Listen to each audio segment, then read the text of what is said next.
East Hampton Town Board, we are live. Thank you, Jason. Good morning, everyone, and welcome to the East Hampton Town Board work session of Tuesday, April 15th, 2025. Carol, if you could please read the roll call. Present.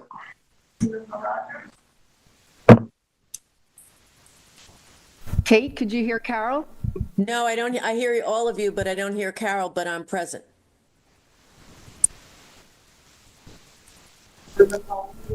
Present. Present. If we could all stand for the Pledge of Allegiance. I pledge allegiance to the flag of the United States of America and to the republic for which it stands, one nation, under God, indivisible, with liberty and justice for all.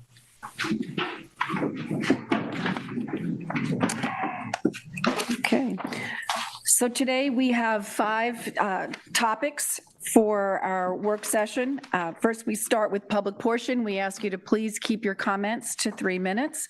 And then we'll have Jeannie Carrozza present the bids.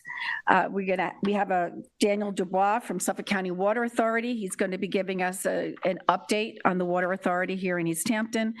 The Agricultural Advisory Committee will be giving us a report on the state of agriculture. Then we had some questions last week when we had the presentation on the Water Quality Technical Advisory Committee, RFA, round 1. Mostly Councilman Flight had some questions, so Melissa McCarron is going to come back and respond to those. And then lastly, Ian Calder-Piedmont will give an update and present the Parsons Dodge Homestead Draft Management Plan. That will be followed by liaison reports and then resolutions. So first, we start with public portion. We've got a couple of people signed up, and then I'll ask for a show of hands. The first up is Brad Brooks. Welcome, Brad.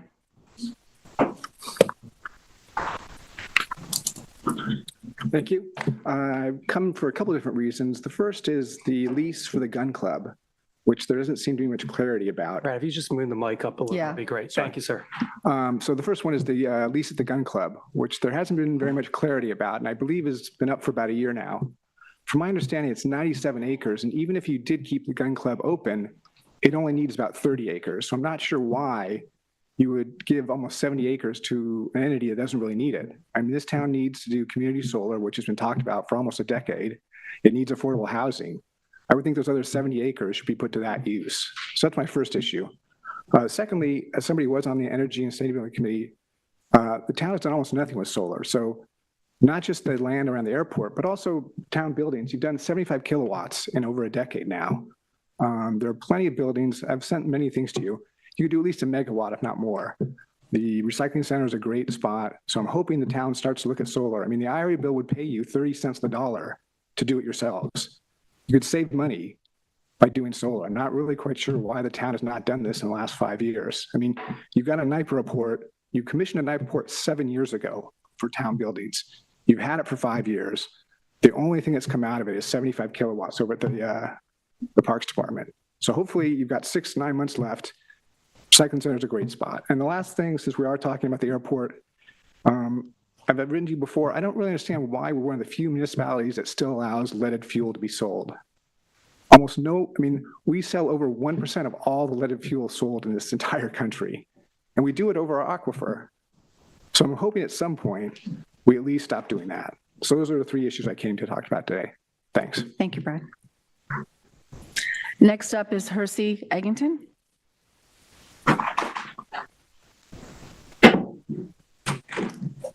Good morning, Hersey. Good morning, Kathy. My name is Hersey Eggington. I'm from Wainscott. I'm speaking on behalf of the Wainscott Citizens Advisory Committee, of which I chair. You all received a copy of this letter from me on behalf of the Citizens Advisory Committee last week. I will read parts of it. Dear Town Board, the persistent noise and environmental impacts from East Hampton airport operations continue to significantly affect the quality of life for thousands of year-round and seasonal residents across the East End. Residents report disrupted sleep, diminished outdoor enjoyment, and concerns about decreasing property values. With the town's recent decision to enter settlement discussions with aviation interests, The Wayne-Scott Citizens Advisory Committee believes this presents a crucial opportunity to address these longstanding community issues. We recommend the following 5 specific measures be included in any settlement agreement. 1, extend curfew hours. The voluntary curfew period should be extended to 8 p.m. to 8 a.m. Monday through Thursday and 7 p.m. to 9 a.m. on weekends and holidays. 2, equitable route distribution. Establish a formal commitment to distribute helicopter routes based on noise impact severity. 50% on the Echo route, 30% on the November route, 20% on the Sierra route to ensure no single community bears a disproportionate burden. 3, updated fee structure. Increase landing fees, which have remained unchanged since 2016, to align with comparable regional airports. This would generate both necessary revenue to fund continued litigation and discourage excessive flights. 4, ground operations management. Implement and strictly enforce regulations on engine idling and taxi operations, which create significant noise and air quality issues for Wayne-Scott residents living near the airport. And 5, executive terminal closure. Complete the planned closure of the executive terminal and secure commitments from aviation interests not to pursue separate litigation to reopen this facility. These measures represent a balanced approach that acknowledges the airport's continued operation while addressing the legitimate needs of the larger community affected by its operations. Data from noise monitoring systems shows that thousands of households experience disruptive noise levels during peak summer operations, far exceeding the several hundred individuals who regularly use the airport. Should aviation interests reject these reasonable compromises that balance airport operations with community well-being, we urge the town to pursue every legal avenue available to secure control over airport operations. If these efforts continue to face obstruction, the town must exercise its right to permanently close the airport and repurpose its valuable land for community uses that genuinely serve the public interest rather than a privileged few. Thank you. Thank you, Hurst.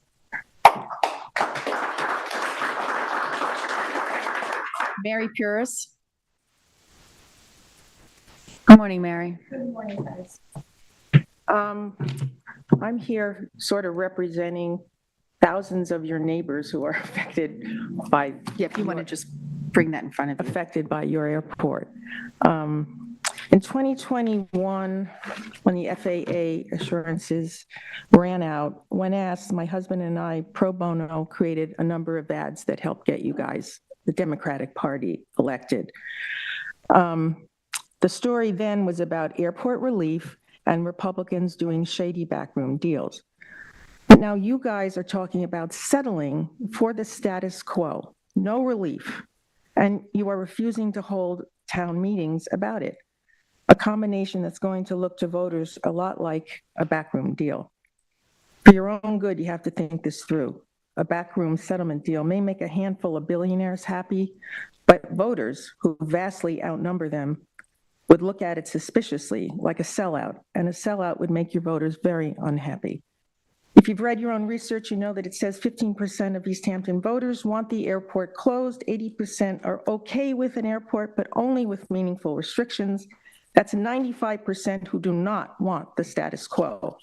And why would they? As we know, it's an ever-growing number of voters that know that today's East Hampton Airport, a landlocked mini LaGuardia, is a polluting, dangerously unsafe blight on the town, an accident just waiting to happen. And we've seen what's happened in the last few weeks. We do not have a Hudson River to ditch a helicopter in. It goes into houses and woods.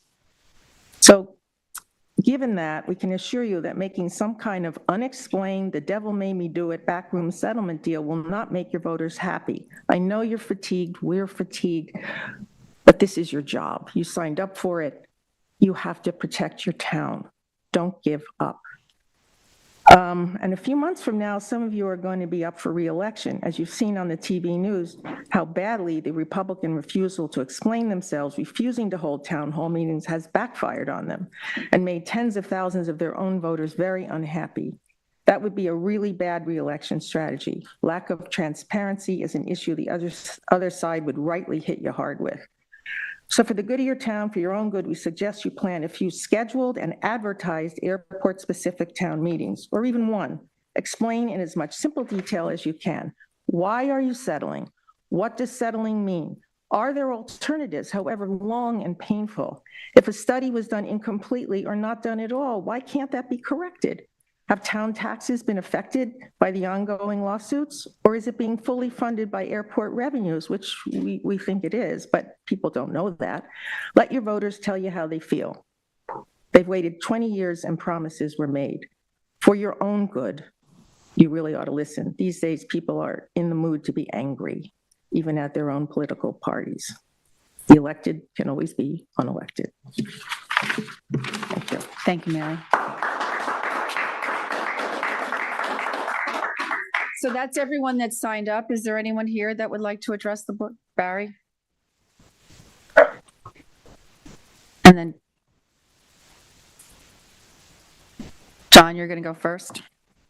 Tom just pushed me aside. I see that. Not sure what that was about. Welcome, John. Hi, good afternoon, John. Morning. John Cullen from Riverhead. Lots of traffic today coming out this way, lots of traffic going back that way. I understand that you're giving up on the litigation for the airport. I find it very sad to hear this news. It has not cost the town taxpayer one penny, as many articles in the paper and radio stations have said that the town taxpayers are paying for the airport. Millions of dollars, they say, are going toward the litigation that the taxpayers are paying. A lot of people know it the right way, and a lot of people didn't know it the wrong way. So I'm sorry to hear that. The disparaging full-page articles on East Hampton Star against some of the previous town board members, I think both of you were a part of that. All done by the coalition for the airport to save the airport the way it is. I'm hoping that the litigation continues, and a friend of mine sent out a tape recording just last night to me from Southampton, and I'd like to just play it for the crowd if you don't mind. I don't think you're going to be able to hear it if it doesn't work. Let me just try one time, please.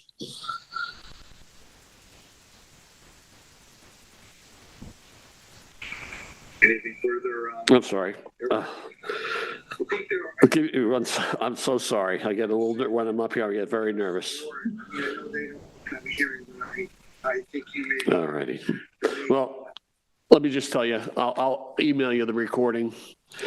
And it was an email. It was a tape recording on CNBC from Jim Cramer, raging about how horrible the helicopters were over his house, and going into saying that he felt like he was in Saigon and that he needed to have earplugs when he was at his home. I'll try and find that. I'm so sorry. I thought I had it set up for you. Thank you for your time. And I hope things can get only better at that airport.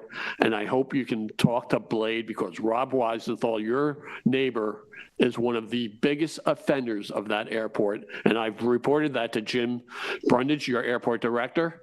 And I just seem to just get nothing done because it's the same thing every week. Thank you for your time. Thank you, John. Barry?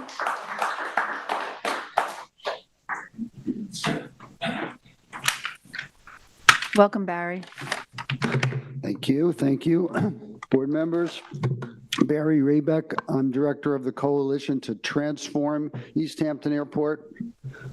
Coalition that wants positive changes, not the status quo.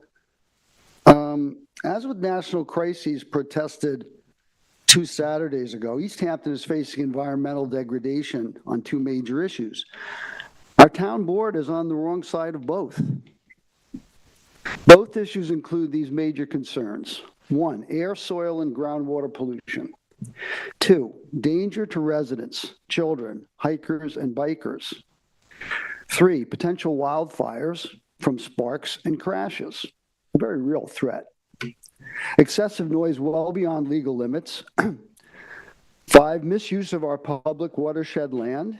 6, an entitled few endangering public welfare, and 7, our very quality of life.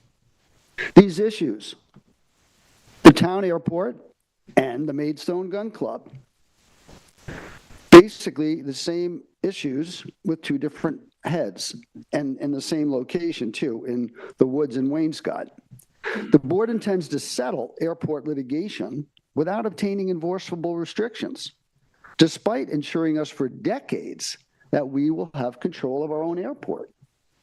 It really doesn't seem too much to ask to have control of something that you own. And the board intends to renew a long-term lease with Gun Club, despite a lawsuit by residents whose homes were struck multiple times by bullets from the range. Reopening the legally shuttered facility exposes 90 nearby homes, schools, and businesses to bullets, and all of us to continual noise pollution and poisoning of watershed land with carcinogens. If these two toxic entities did not exist, they'd never be permitted in this town. If they would be a bad idea, why do town board members insist they are now a good idea? Thank you, Barry. Is there anyone else that would like, Lyle? And then, is that Kirby? And then Kirby, you'll be next. Greetings. Welcome, Lyle. I don't have anything to say that hasn't already actually been articulated beautifully by our neighbors here. But I wanted to mention that regarding the note that I sent each of the town board members just a few days ago, and to which no one responded. In our, great country, a short while ago, the richest man in the world paid people to vote for his guy. And right now, two of our political heroes, speaking personally, Bernie Sanders and Congresswoman Alexandria Ocasio-Cortez, are on a campaign, a tour called the Stopping Oligarchs or Stopping Oligarchy Tour. So I think what we have in our beautiful community is a battle between citizens and oligarchs among us who have bottomless pockets and can afford to litigate the shit out of the town until it needs to find itself some form of relief and go on to the other legitimate issues which you all diligently deal with every day and for which we are grateful. But these particular issues, and the one of personally most interest to me is the airport issue. And it's been going on for decades for those who live in relative proximity to the airport. In most recent years, it's become a heated debate, especially since the town took over ownership of and theoretically control of the airport.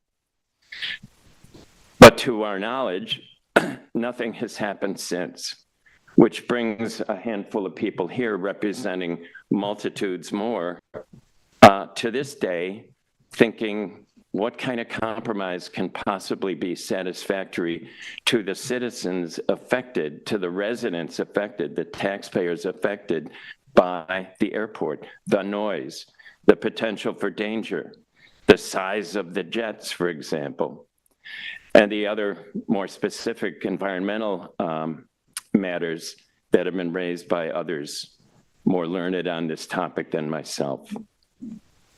So what I would encourage you to do, apart from responding to, somewhat glib emails from myself, is be, as we recently heard, much more transparent with the citizens who elected you.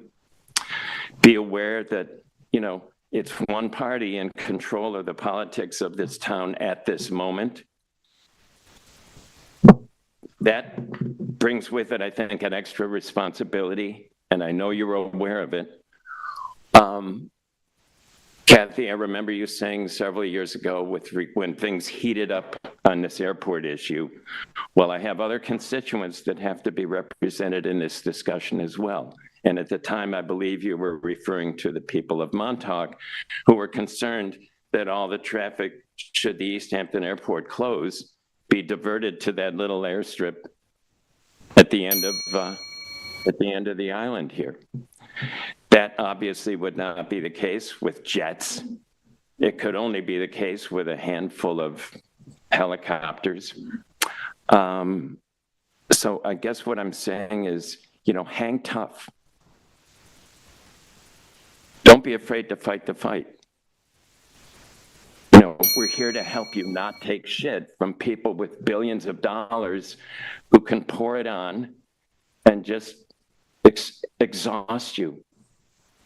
So that's it. I'm hoping that by 4 p.m. today, the airport is closed permanently so Barry can stop writing long letters to us.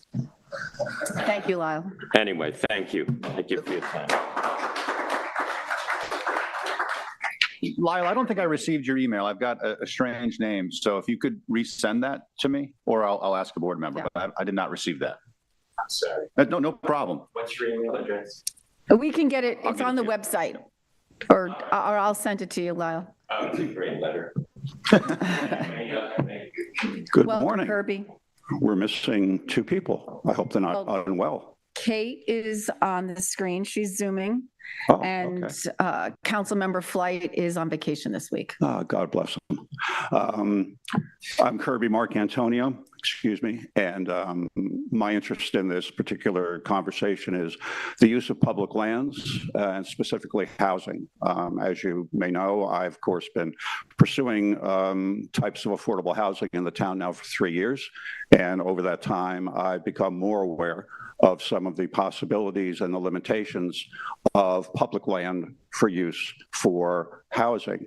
Now, of course, most of the conversation today has been about the airport, of which I am no expert. I certainly am not going to opine as to the pluses and the minuses, even though my sister built one of the first houses on Northwest Wainscott Road in 1982 and has seen the traffic over her house grow to exponential requirements. But leaving that aside, Barry brought up the issue of the gun club.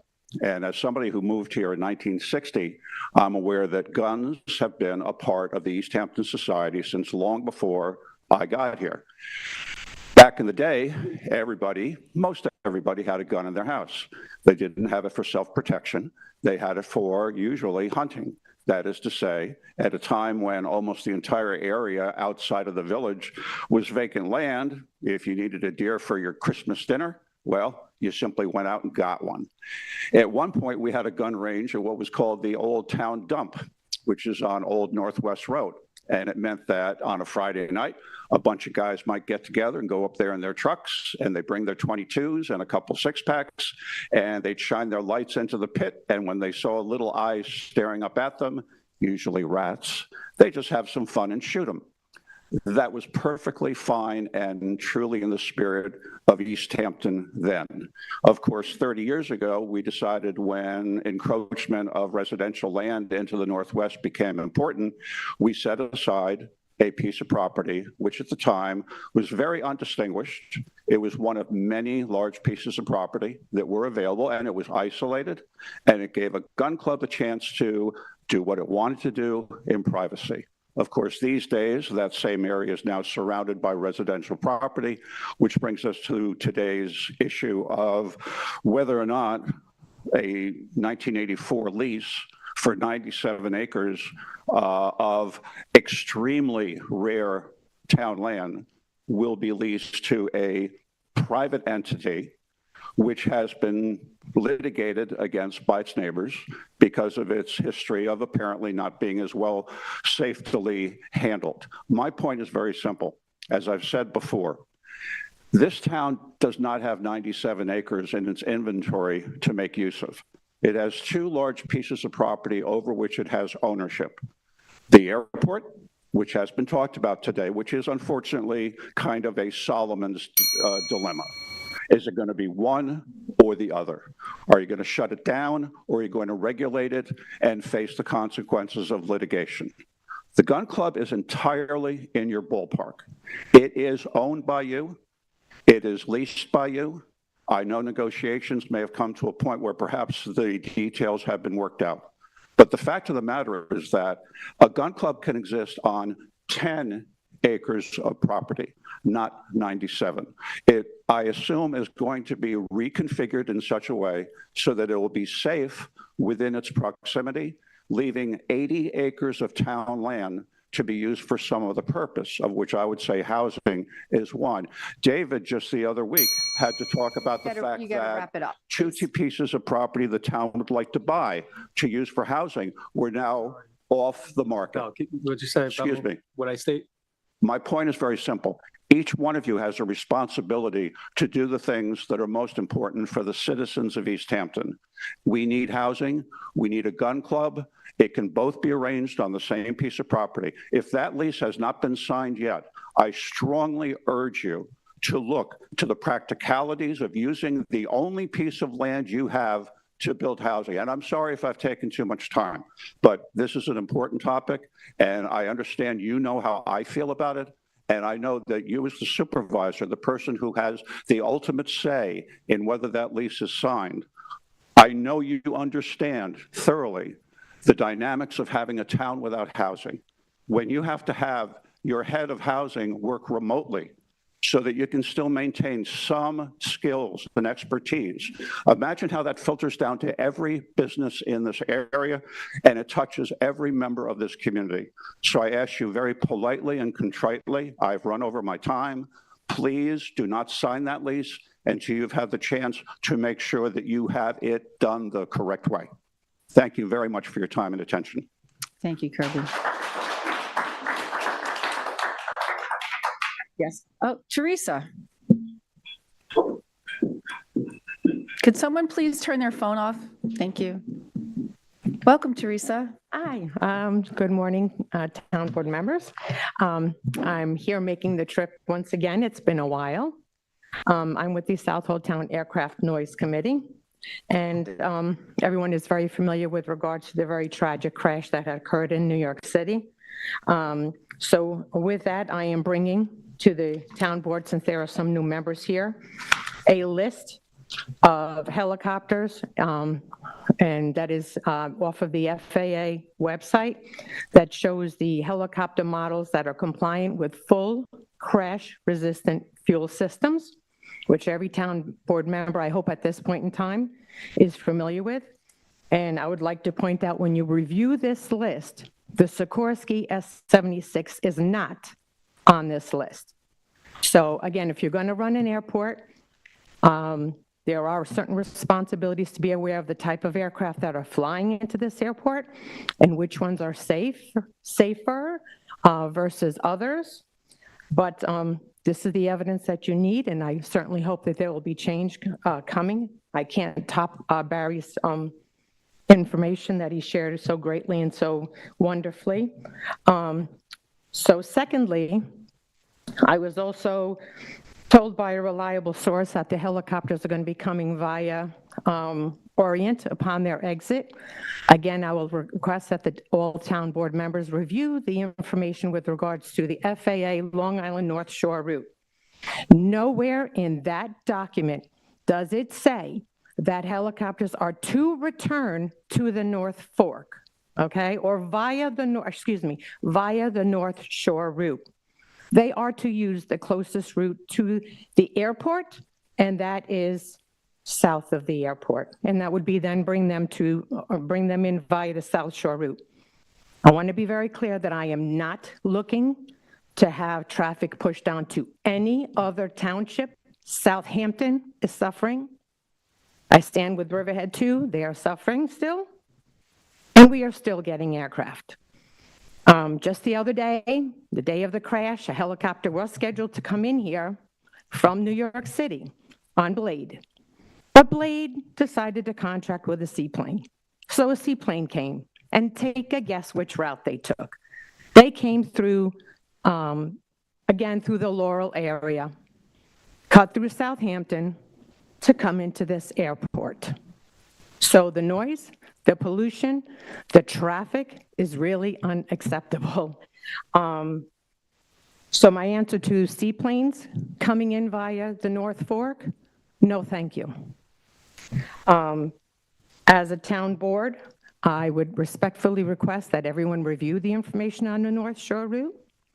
I respectfully request that you look at the suffering and all the noise complaints that have been submitted, because I have submitted my share. I've been at this for a long time. And if you want to have aircraft flying over to this airport, then you have airspace from the border of East Hampton all the way to Montauk. I'm even getting aircraft from Montauk via the North Fork. South Shore route is wide open. If you want to use that route, utilize that route to the maximum, not to the minimum. And what's going to happen also, in case you're not aware, with regards to the aircraft, more and more aircraft are starting to use GPS. What does that mean? More and more aircraft are going to be using the most direct flight in. So I urge you to reconsider your position on where you think that you want to basically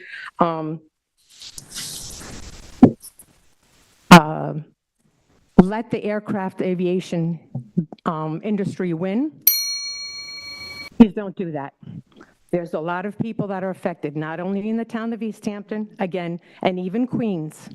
Take a look at the routes. And by the way, the Sikorsky S-76, when it leaves here, take a look. It goes through Central Park at about 1,200 feet. So New Yorkers are affected by that too. It is not only the town of East Hampton. So thank you very much for your time. I appreciate it, and I will submit this information for the crash-resistant fuel tank information. Please review it to the best of your ability. And if you have questions, I'm happy to be able to try to help. Thank you very much for your time. Thank you, Teresa. Is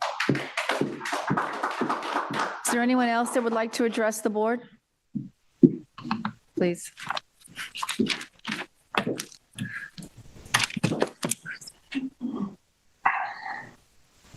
Good morning. Welcome.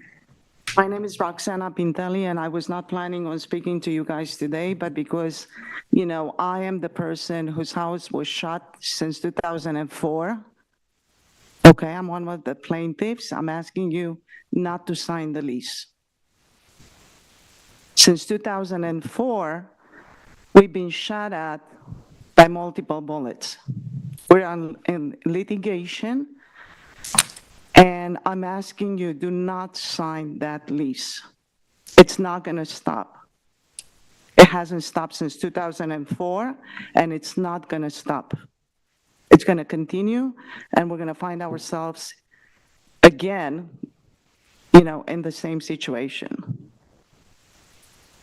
My kids had to hide in the basement. We live in the basement of our home because of that gun club. Do not sign that lease. Thank you. Thank you, Roxana. Would anyone else like to address the board? Jason, is there anyone on the line? Yes, we have callers on the. We have two callers on the line right now, and I'll give me a moment, and I'm unmuting. Thank you.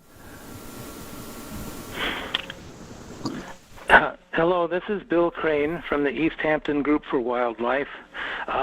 We are very worried about the Maidstone Gun Club and the lead that is abundant on the land. It's very toxic to wildlife and to people too.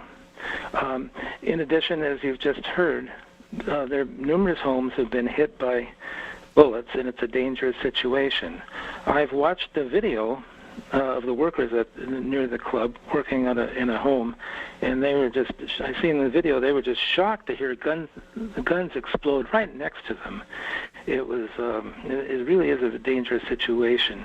It could be a beautiful piece of open space, and it could help preserve the rural character of our town.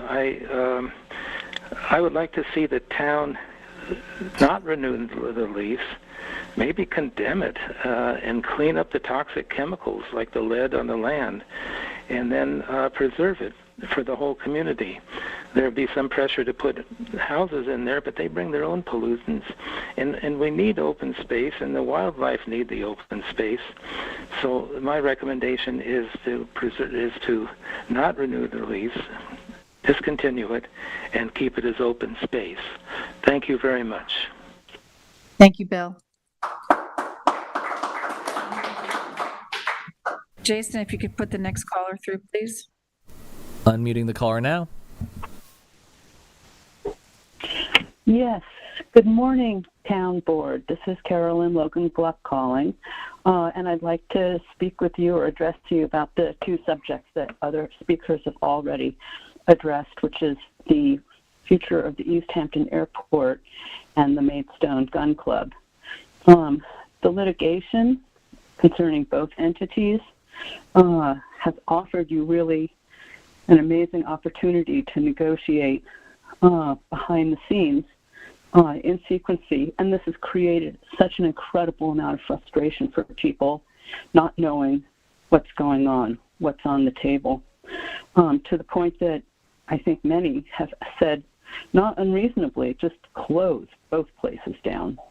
I doubt you're going to do that. So I'm here to ask you to act on recommendations that have been made by people in Wainscott and elsewhere that are not unreasonable. I ask you to act on the recommendations outlined in the letter from the Wainscott CAC that was read to you by the chair today, and which you have in your hands, I know, which are not unreasonable recommendations and have been put forward to you in a timely fashion.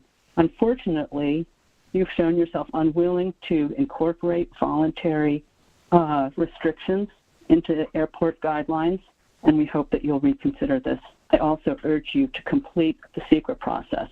I hope that's certainly not part of the settlement discussions, that will not be completed, and accept the draft GEIS, and which went to public hearing over a year ago for operational changes at the airport, and move to the final environmental impact study.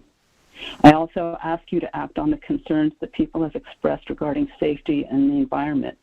It shocked me to think that you wanted to acquire 72H property, 7 acres up on Town Line Road for affordable housing, which is right in the line of sight of the gun club. You want to keep the gun club open? Play ping pong and shoot arrows outside and limit the shooting to an indoor range. These are reasonable suggestions that have been made to you previously. I hope that you can honor the residents' wishes, which are not unreasonable. Please give these due consideration. Thank you for your time. Thank you, Carolyn.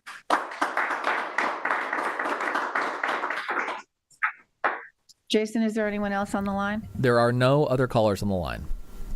Okay, I'm just going to go one more time in the main meeting room here. Was there anyone else that would like to address the board? Okay, we're going to move on to topics then. Jeannie, if you please come up and talk to us about bids. Good morning. Welcome, Jeannie. I have several items today. The first will be accepting some bids. The first is for the food service and kitchenware items. Mavilla, Sam Tell & Son, Metro Star, Interboro Packaging, and Hardy Party are the apparent low bidders for that. Next is for the Parsons Blacksmith Shop siding restoration rebid. Ronald Webb Builder is the apparent low bidder in the amount of $99,956. Next, we have the pump out tank monitoring systems. Aventura Construction Corp. in the amount of $67,998.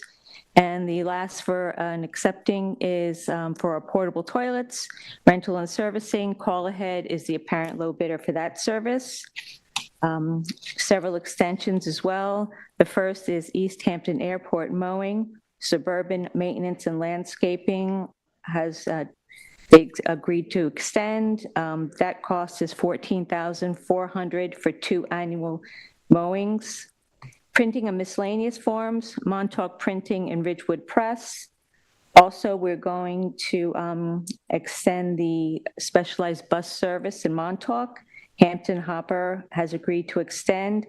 That runs from June 26th through September 1st, and that amount is $171,671.54.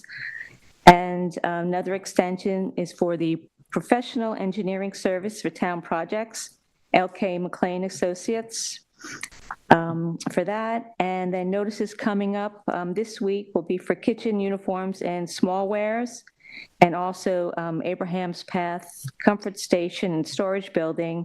And coming up on the 24th will be for the SYA HVAC improvements, and then an RFP for the license to utilize agricultural land at 20 Springs Fireplace Road. And that's all. Beautiful. Busy week. Yes, very. All right. Thank you. Questions for Jeannie? No. Thanks, Jeannie. Okay, so now we have a presentation today. We welcome Daniel Dubois from Suffolk County Water Authority to give us an update. Good morning, Supervisor. Can you hear me? Yes, perfect. Members of the town board, thank you so much for having me. Patrick, are you? Just wait for the presentation to come up.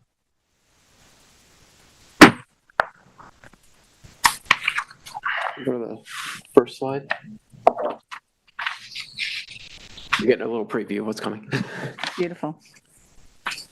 All right. Thank you so much for the opportunity to be here and to provide you an update with some of the things going on with the Suffolk County Water Authority. As you said, I'm Dan Dubois. I'm the Director of Communications and External Affairs at SCWA. I also just want to say thank you for the continued partnership from the town of East Hampton with SCWA for the benefit of our mutual customers and residents of the town as we provide them high quality drinking water. Next slide, please. So for the benefit of the audience here and those who may be listening in, I just want to give a brief kind of background on SCWA and kind of what we are, and then we'll jump into some infrastructure updates that are going on in the town of East Hampton. So what is the SCWA? So we are one of the largest groundwater suppliers of drinking water in the nation. We've been at the cutting edge of the drinking water industry for more than 75 years. SCWA is a not-for-profit, independent public benefit corporation, and that essentially means that we operate without taxpayer funds or investor dollars. Everything that we do is from the ratepayers who are paying their bills, and that means that everything that we collect goes back into investing into our system.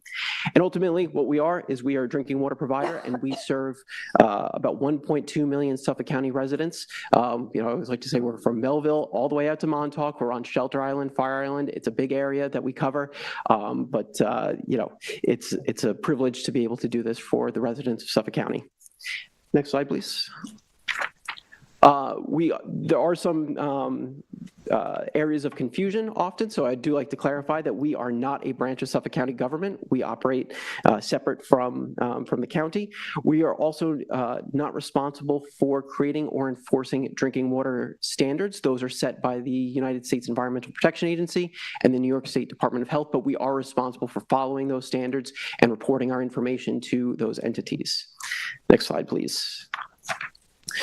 So we're a little different than other places around the country. I think most people will be kind of familiar with the system that you'll see in many cities and towns around the country, where you get water from drinking water from surface water, so from lakes, rivers, reservoirs. New York City, for example, very famously gets all of their water from the Catskill watershed into the Hudson Valley. We're a little different here. Next slide, please. We get 100% of our water from our sole source aquifer. That means all the water that we drink is right below our feet in a vast aquifer underneath the ground. It's composed of three principal individual aquifers: the Upper Glacial, the Magothy, and the Lloyd. The vast majority of the wells that we have where we pump our water from are in the Upper Glacial and the Magothy. We do have a few wells kind of up island in the Lloyd aquifer, but there's been a prohibition against drilling wells into that aquifer aquifer since I think the 1980s. So that's sort of kept in reserve. Collectively, they contain, and this is an estimate, no one's entirely certain, but about 65 trillion gallons worth of groundwater. It's an enormous amount of groundwater. It doesn't mean it's all usable, but we are very fortunate that we have a vast reserve of water right here on Long Island that we could tap into. And we pumped out water from about 600 different public supply wells at 240 different locations across Suffolk County. As I said, county line all the way out to Montauk. We're very different from a lot of surface water providers where they might be getting, a single source from a lake and they're pumping it all through an enormous amount of water, but it's coming from one place. We're doing it in a very dispersed sort of way. And that means that our customers are receiving water that is really right from their community. The few closest wells in your community is going to be what's supplying you. So there's limited movement throughout the island. So what you're seeing, the water that we're supplying in East Hampton is from East Hampton. Next slide, please. There are some definite advantages to having so many different wells. It creates a lot of redundancy and our ability to meet that demand. So if one well goes down for whatever reason, we do have all those other wells to kind of make up that difference, and it doesn't affect all of our customers. But it also does have some challenges, and testing is one of the areas where it does create a lot of different challenges. Fortunately, we have a state-of-the-art groundwater testing laboratory. It's actually the largest groundwater testing laboratory in the country. Many other water providers across the nation don't even have their own internal laboratory, but we do at SCWA, which we're very proud of. And we take samples at many different stages in the pumping process. We take samples that we test at the wellhead, so the water that's coming out of the ground, we know the quality that's coming out. We do it at several points during the treatment process to make sure that our treatment is effective and working. And then we also test water while it's in the distribution system. And that confirms that our treatment has been effective as it goes out into homes. And it also allows us to test for bacteria and other matter that could be introduced in the distribution system, so we make sure that there are no issues there. We test for a wide range of different contaminants, including inorganic and organic contaminants, personal care products, pharmaceuticals. The list is very long. In fact, we actually test for 390 different compounds, which is 231 more than is required by regulators. And we do that because we want to make sure that our customers are getting the highest water, quality water possible. We want to make sure that everything that we provide is meeting strict standards, but we also go above and beyond that. Our own internal standards are often stricter than what is required of us by the EPA and by the Department of Health. We test more often than is required of us because, again, we want to make sure our customers are getting the highest quality water possible. So what does that mean? It means that last year we analyzed more than 92,000 samples, which produced almost 200,000 tests, which results in 1 million test results. So it's a lot of data, it's a lot of samples to comb through to make sure that our testing is effective and our treatment is effective. But it's a big endeavor, and we're very proud of our laboratory. Next slide, please. So I want to provide you an update on some of the infrastructure work that is happening in East Hampton now, has happened recently, and where we're moving into the future with public drinking water. Next slide, please. So first, I want to start with our distribution network. As I mentioned, we are across Suffolk County. We have a large distribution network of water main that distributes water throughout our system to homes. In our total system, we have about 6,000 miles of water main. It's enough to go from New York City to Siberia. So it's a large area to cover. And we are constantly looking at that distribution system and looking to see where we can make improvements in order to reliably serve our customers' water. In the town of East Hampton, since 2022, we've installed 58,000 feet, or about 22.5 miles worth of water main. And just for a little bit of context, across our entire system, we replace about 20 to 30 miles of water main per year. So some of that number is new water main that we're putting in to serve new customers, but we are doing quite a few replacements within the town. And we do replacements for a number of different reasons, as I mentioned before, for serving new customers as we expand the public water system. We're installing that water main so that we can reach new neighborhoods. We will upsize water main as more homes are connecting. We might need to expand the size of the water main to meet the current demand, make sure that pressure is even and appropriate for the community. And that also improves flow for, as I said, pressure, but also for fire protection. We want to make sure that if there is a fire, if there is an emergency, first responders have appropriate flow that can respond to that emergency. We are also replacing water main if there are water quality issues. If we could get complaints from customers, we investigate. We see that the water main may be the cause for discolored water or something like that. We'll make sure that we replace that so that there isn't an issue into the future. And then also, and probably the biggest reason, is that we want to reduce the likelihood of breaks. As water main gets older, it becomes more brittle and it becomes more prone to breaking, especially in the winter. That's our big main break season. During especially those freeze and thaw periods, it creates an impact on the water mains, and over time they become more likely to break. So we'll look for older water main or material that is less likely to last in the sort of ground that it's in, and we'll replace that to ensure that our customers are not being disrupted by water main breaks. When those happen, it can cause disruptions to service for several hours. So we want to reduce that likelihood as frequently as we can. Next slide, please. Next, I want to talk about what we've done to create more supply in the town of East Hampton in recent years. So we have created we've built a number of new well fields, which house several different wells. As I mentioned, we've got 600 different wells across Suffolk County, 240 different locations. So often you'll have a single well field with several wells on there pumping water. On Stevens Hands Path and at Bull Path, we built 2 new well fields in recent years. We've also built a new well at East Hampton Sag Harbor Turnpike and on Bridgehampton Road. Those are all new wells. We also did a replacement well also at Bridgehampton Road. We do that as wells get older. We might need to, to reduce the likelihood of failure, we might replace them with something. If we have water quality issues, it may be advantageous to drill a new well that might be deeper or more shallow, depending on the water quality. And then also we might need to upsize it as demand increases. We might need to just create some additional supply. So that's why we will build new wells. In addition to that, we've built almost 3 million gallons of new storage in the town of East Hampton. We have almost 100 million gallons, 900,000 gallons at Cross Highway, and then another 2 million gallons at Town Line Road. And the reason we do that is because during the peak pumping season in the summer, we actually don't have enough capacity from just our wells to supply our customers with the water that is generally demanded. We need to have some water in reserve that could help meet that peak period. So during the daytime, where the demand tends to be a little bit lower, we refill those storage tanks. And then at night, when demand is very high because of irrigation, that's when the reservoirs help for us to meet the demand. So we built 2 of those in recent years. We're also currently doing a new overcoat at our Spring Close Highway tank. That's what you're doing over there today, you're painting? Yes, we are painting over there. And that is a maintenance practice that we do. We do that about every 10 years with our tanks, and it just helps prolong their ability to withstand the elements when they're out there. And Daniel, if you don't mind, going back to Cross Highway, I believe on your slide 5, that might have been a picture of the Cross Highway location. I want to thank you for working with the community and listening to some of the community members, because initially that was supposed to be more above ground than below ground.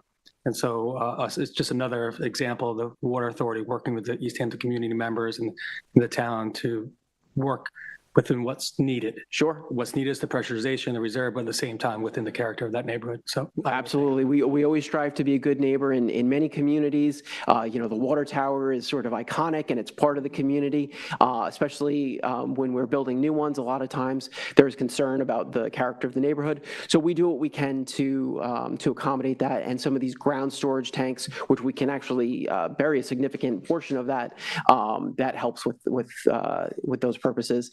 And we can build a booster station so that we have pressure in the system, and it certainly continues to serve the needs of the community. The one in Wainscott was buried too, wasn't it? The one by the airport? Town Line, yes, that one is also buried as well. Thank you. Absolutely. And then the last thing on this slide that I'll just mention is that we've also installed some new generators at Town Line Road, at Cross Highway, and at Spring Close Highway. And these generators help create some backup in the system, emergency backup of power. All of our wells require electricity to pump. However, our distribution network does not require any sort of electricity to operate. As long as there's pressure in those storage tanks, that will create pressure in the system, and water will continue to flow even when there's a power outage. So if we can continue to pump water using those backup generators into our storage tanks, we can continue to serve our customers even in the event of a power outage. It's one of the big advantages of being on public water as opposed to a private well, which we'll talk about a little bit soon, is that if your power goes out and you have a private well, your pump's not going to operate and you're without water in addition to electricity, heat, cooling. But if you are in public water, we will continue to serve you even in the case of an emergency. Next slide, please. So one of the well fields that I mentioned that we built recently is on Bull Path, and we've done a major expansion there in just the past few months. And this is actually a major thing for the town, and I'll talk a little bit more why in a second. Without getting too technical, I want to explain a little bit about pressure zones. So a lot of times our system can look like one big network from the outside, right? And we can just move water throughout the system, and that's not really how we operate.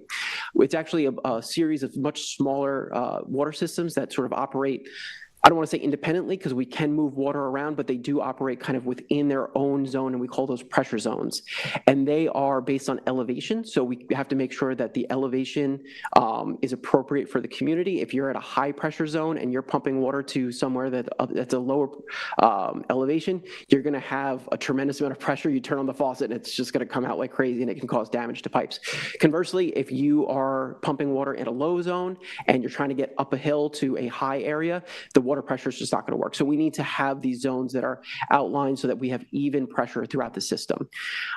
In Northwest Harbor, we were without a pressure zone in a lot of that community that was appropriate for the elevation. So until we built the Bull Path expansion, we would have people call up and say, hey, I want to connect to public water. Can you serve me? And we would actually say, no, we can't, because we don't have an appropriate pressure zone. We now do with the Bull Path well field coming online, and that is it's a major accomplishment, and it also opens up a lot of potential in the town of East Hampton for public water expansion. And if I can go one more on that, a lot of times with the public water would come with fire hydrants, and fire hydrants will potentially decrease individuals' home insurance rates also with the distance to fire hydrants, which in the area Northwest is in that fire district, it's always been challenging then too. So that's another benefit that individuals might be able to see financially too. Yep, you're getting a little ahead of me, so I'm going to address that in a second, but that's fine. But you're absolutely right, and that's part of what we do when we expand public water is we install new fire hydrants for fire protection. Next slide, please. So why are we so concerned with creating all these new wells and this expansion? Well, much of East Hampton is still on private wells, and just for definition, as I mentioned earlier, public water means you're connected to the SCWA system. A private well means that you have your own individual well drilled on your property that serves you with drinking water. East Hampton, by a percentage, is the largest town still on private wells. We estimate, and this is an estimate, there are, and I should say, except for Shelter Island. Shelter Island is a little bit different, but East Hampton is second on that list. This is an estimate. We don't have a full understanding, and no one really does, of the number of private wells left in Suffolk County. We estimate it's somewhere between 20 to 25,000 private wells. And we think that there are about 8,000 properties on private wells in the town of East Hampton, about 41%. In the last few years, we've connected about 280 new properties, and this is in the last 5 years in the town of East Hampton. And just for context, in all of Suffolk County and our entire system, we've connected in the last 5 years 2,600. So a good percentage of that is happening in East Hampton, which makes sense because it is the largest area with private wells still in existence. Next slide, please. So I want to drill down on two areas in particular where public water expansion is sort of an ongoing endeavor. Northwest Harbor, and you can see on this map those blue lines indicate where we have water mains, and you can see vast areas of this part of the town without any sort of water main. You can see probably there at the beginning, to the bottom of the map, there is a little bit of a line to a purple square. That's where Bull Path is, and that's what's creating that pressure zone that's going to help with serving new customers in this area. Next slide, please. Another area where there's still significant land without water main is in Springs. And in this area, there is quite a bit more water main, especially there to the north. But you'll see there further to the east that there is quite a bit of area without water main as well. And I wanted to drill down on this map, specifically that northern areas there on the bottom. Those blue dots indicate homes that are SCWA customers. The red dots indicate suspected private wells. So you can see even in an area in a community that has is fully built out in terms of water main, most of those streets are ready to connect right now. If someone calls us up and says we want to connect, we could connect them very quickly. There's still a lot of homes that are on private wells. So as we talk about connecting more areas, and we have to be concerned with the amount of supply that we have for the entire area, even where we don't have water, or where we do have water main, there are quite a lot of private wells that we need to be concerned with. So how does water main get built? Can I just say, so Springs is getting it from Accabonac Road. Correct. Right? Yes. It kind of goes up that area, and we do have some well fields further to the south that are supplying the area. Okay. So there's capacity there? There is capacity, but as I said, as we connect more people, we do need to be concerned about the amount of capacity that we have. As I said before, we can't, in the summer months when people are watering their lawns and doing a lot of gardening, our ability to keep up is definitely challenged. So whenever we are connecting new customers, we do have to be concerned, and we need to make sure that we can properly supply everyone. So it's something that is an ongoing concern for our operations team.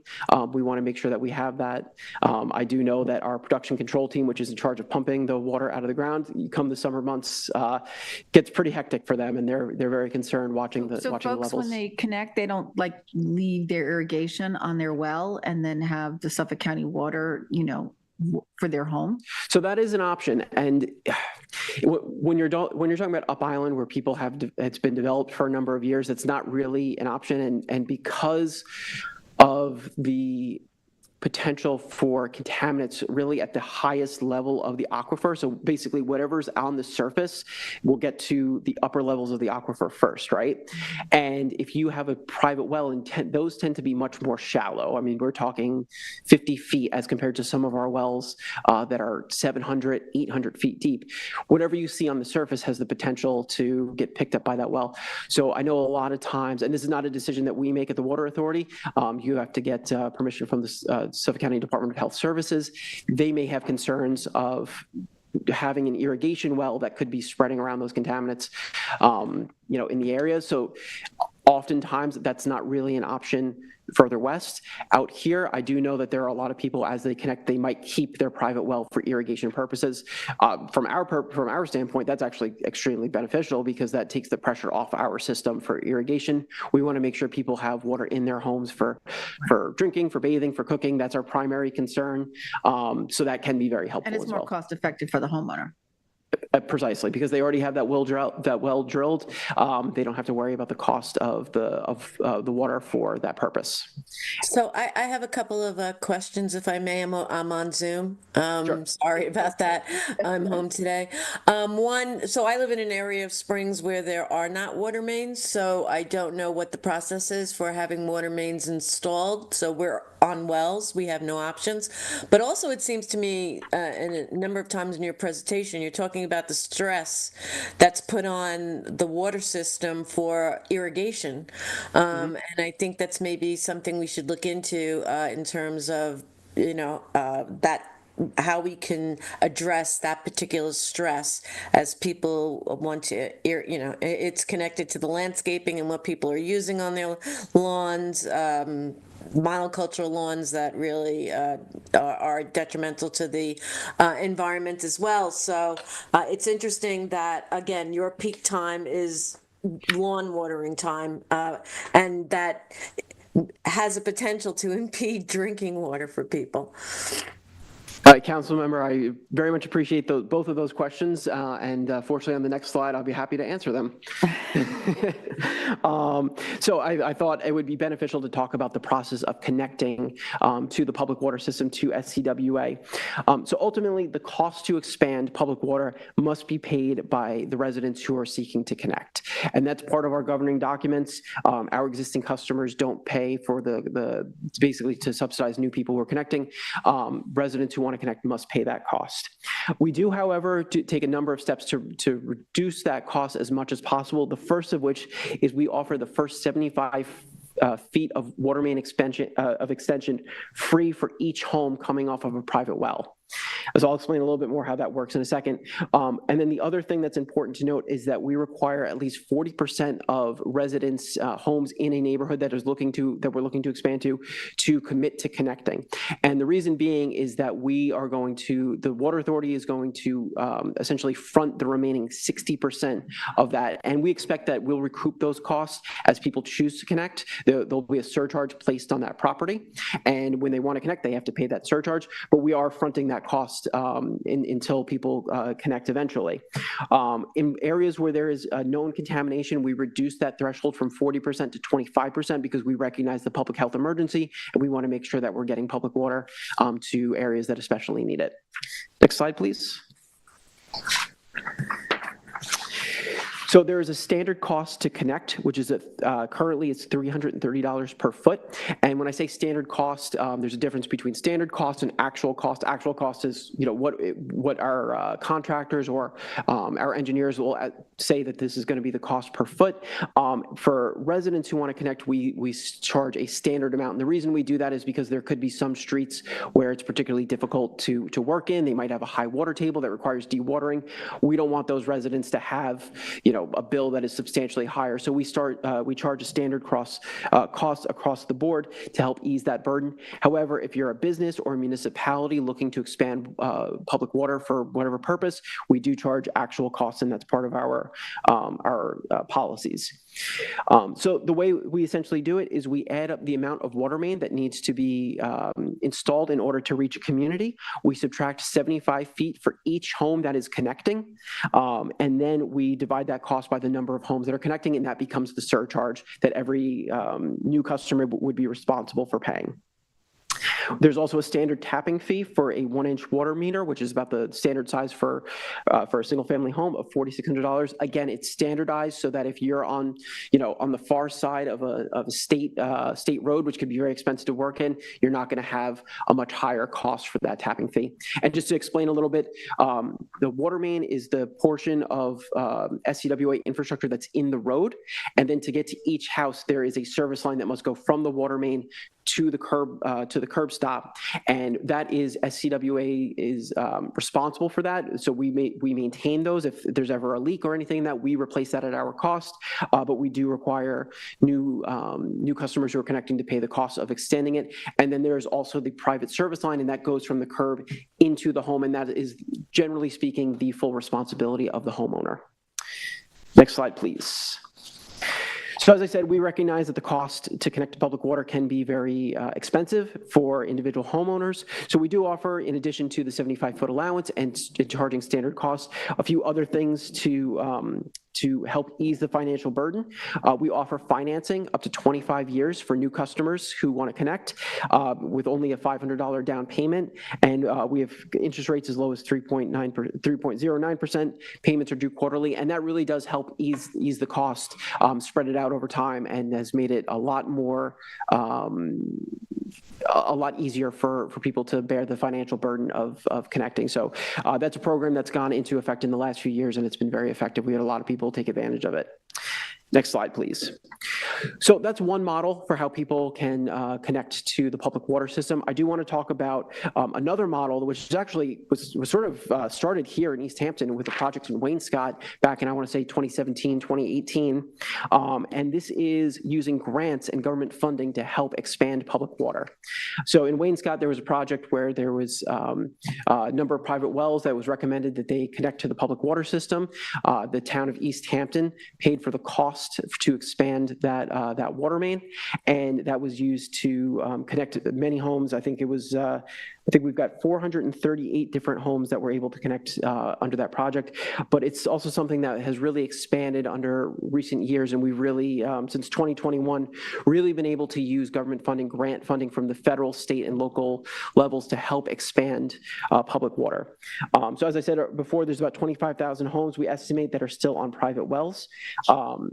especially areas where there's evidence of PFAS contamination, and we work very closely with the Department of Health Services. They do surveying of private wells to see if there is any PFAS in the area, and they will work with us. They set priorities for the Water Authority, say this is an area that we really want to see public water expand to.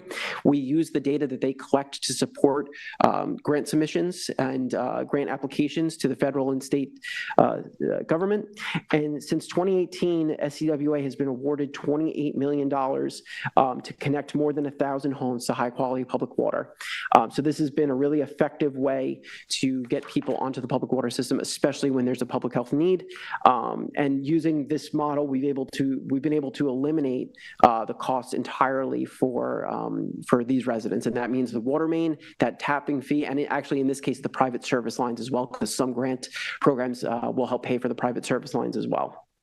Next slide, please. I just wanted to focus on, neither of these projects are in East Hampton, but I just wanted to show these as sort of a model of what we've been doing and how effective it has been.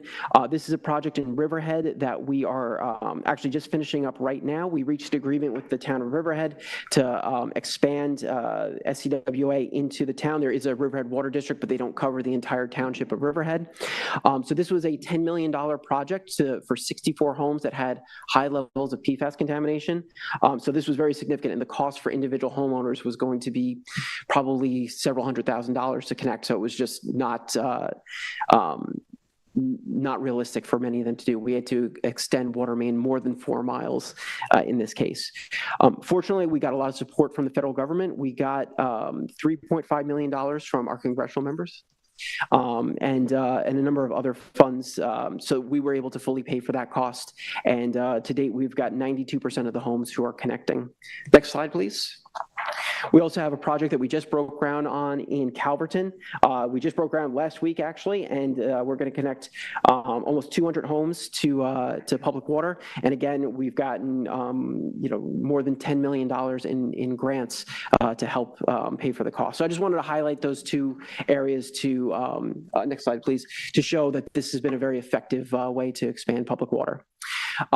As Councilmember Lisa said before, fire protection is a significant advantage of public water.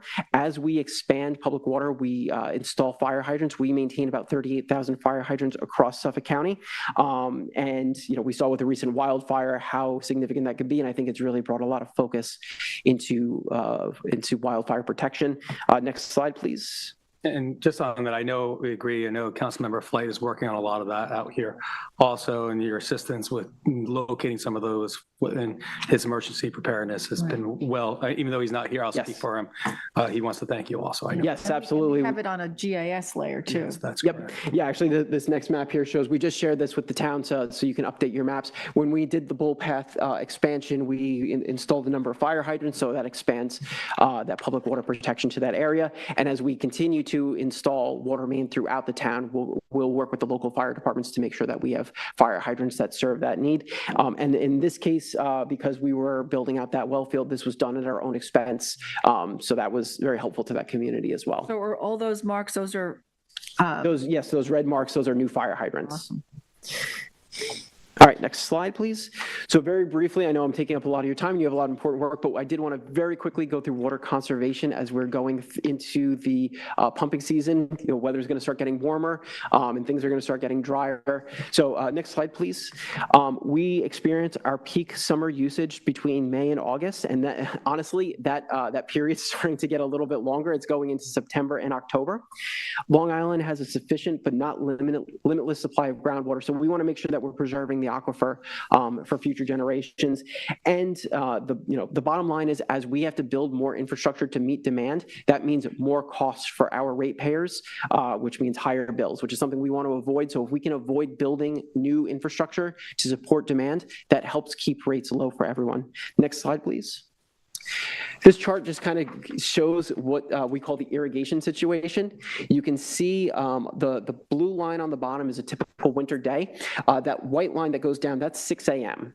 And during the summer, that's our peak usage. So you would, as you might expect in the winter, there's not a lot of usage going on at 6 a.m. People haven't quite woken up. They're not getting ready for work, taking showers. So the the usage there is very low, and it goes up throughout the day as people are, bathing, drinking water, cooking, all those sorts of things.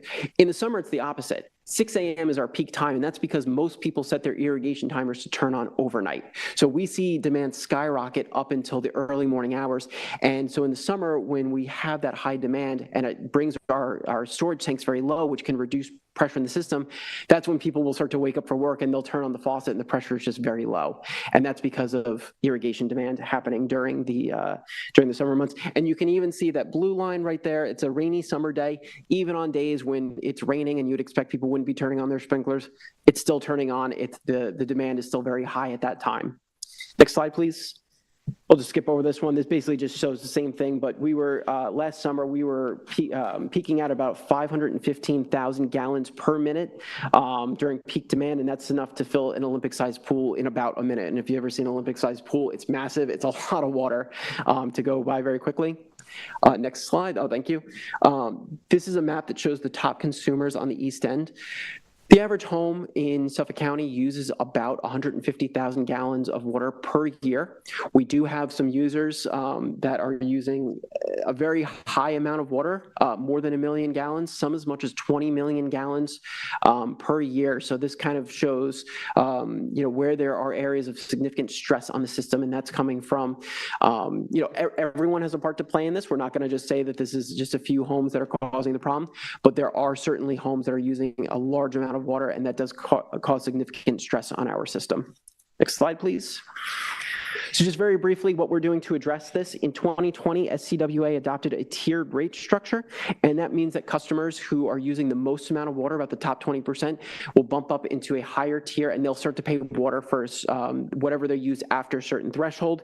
And we are also considering creating a third tier for the sort of super users, some of the ones that you may have seen on that last chart. And that can help pay for the additional infrastructure, and it can also incentivize people to use less water.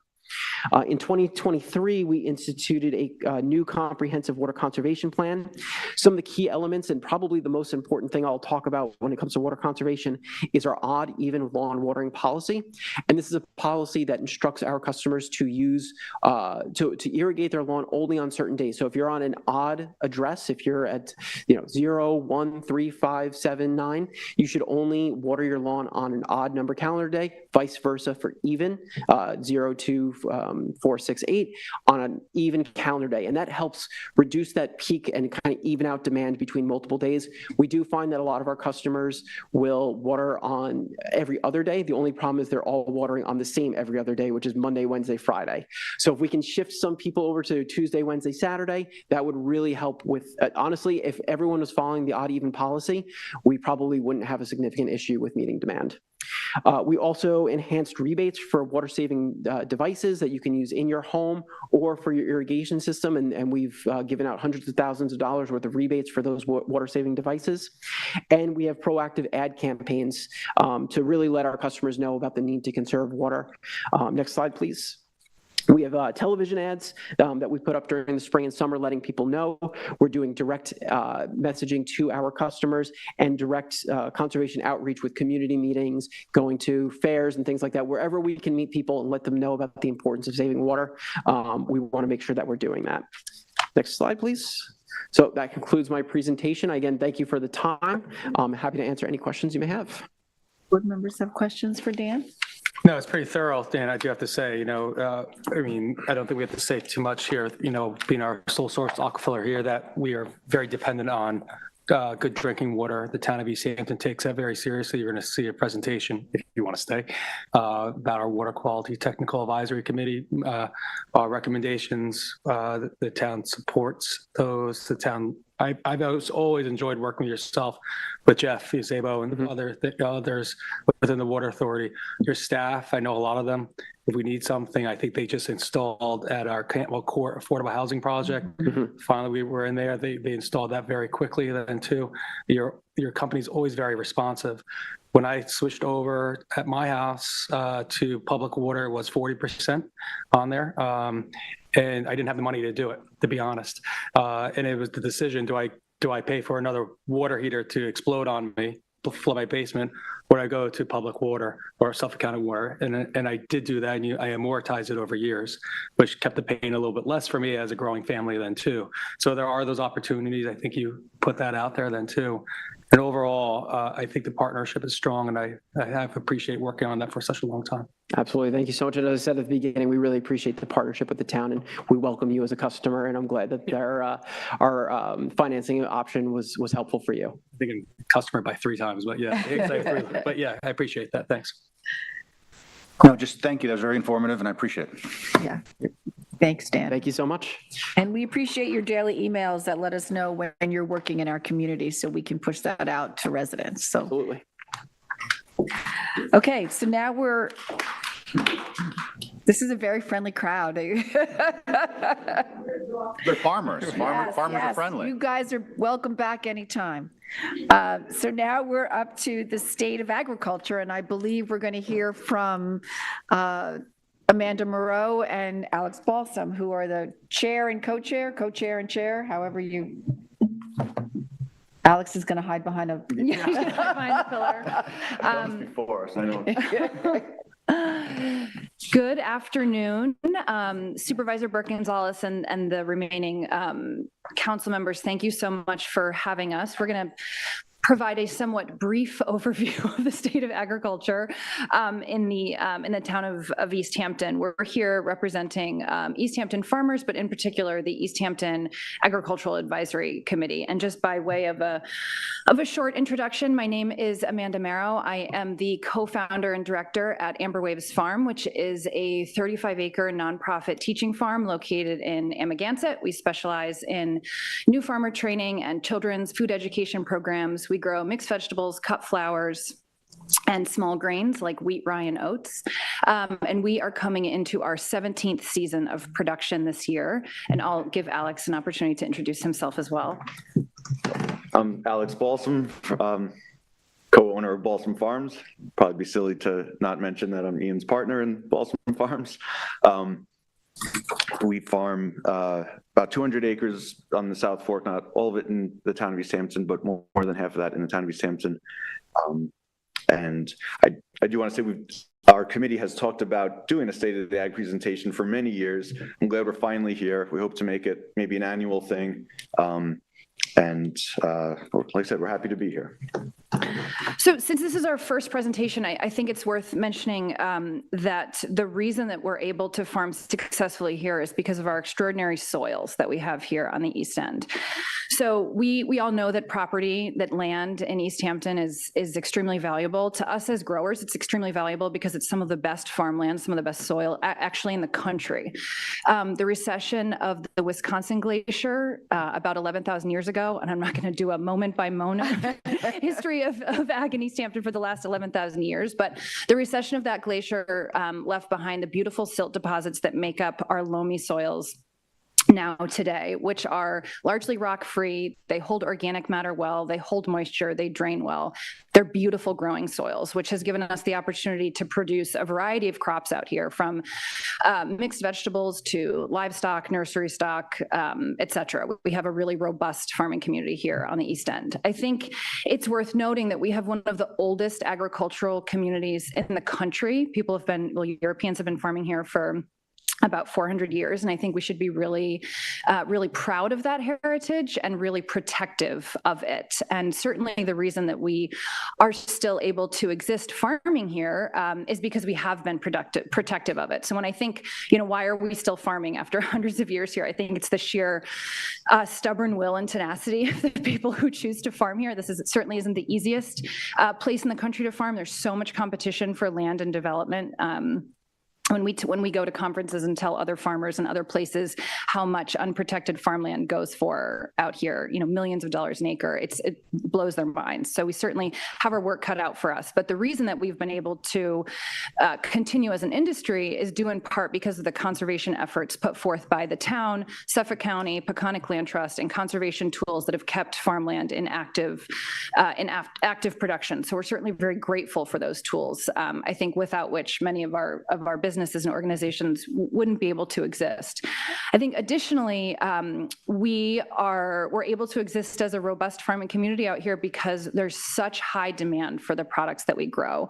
I'll give us a pat on the back for that. I think some of the products that we grow out here are some of the highest quality products you'll find anywhere in the country. And our agricultural heritage is really embraced by people in town. So for most of us, we distribute almost everything we grow right here in the town of East Hampton, or potentially dipping over the Southampton town line over into Southampton, but largely we're able to distribute right here, which is great. We love to keep our dollars circulating in our local town economy. We're also tremendously proud as an ag community to have a farmer on the town board. So I just think that's worth mentioning also. Nationally, when we look across the country, the average age of the American farmer is 58 years old, and farmers are retiring at a rate more rapidly than we're able to actually replace those farmers. I think something that's exciting that we see here in the town of East Hampton is that we have a patchwork of farms that have been around for many generations, people who've owned their farmland for 400 years, and then also new and emerging farms that have been around for 2 and 5 years. It felt like, for me at Amber Waves, like we were going to be the new kids on the block forever, and we aren't anymore. It thrills me that there are many organizations, many farms that have started since we did that are now the next generation. I think that continued interest and availability of farmland in East Hampton is going to be one of the key things that enables us to keep going as an ag community, which I personally, as a member of the agricultural community, I'm so excited about.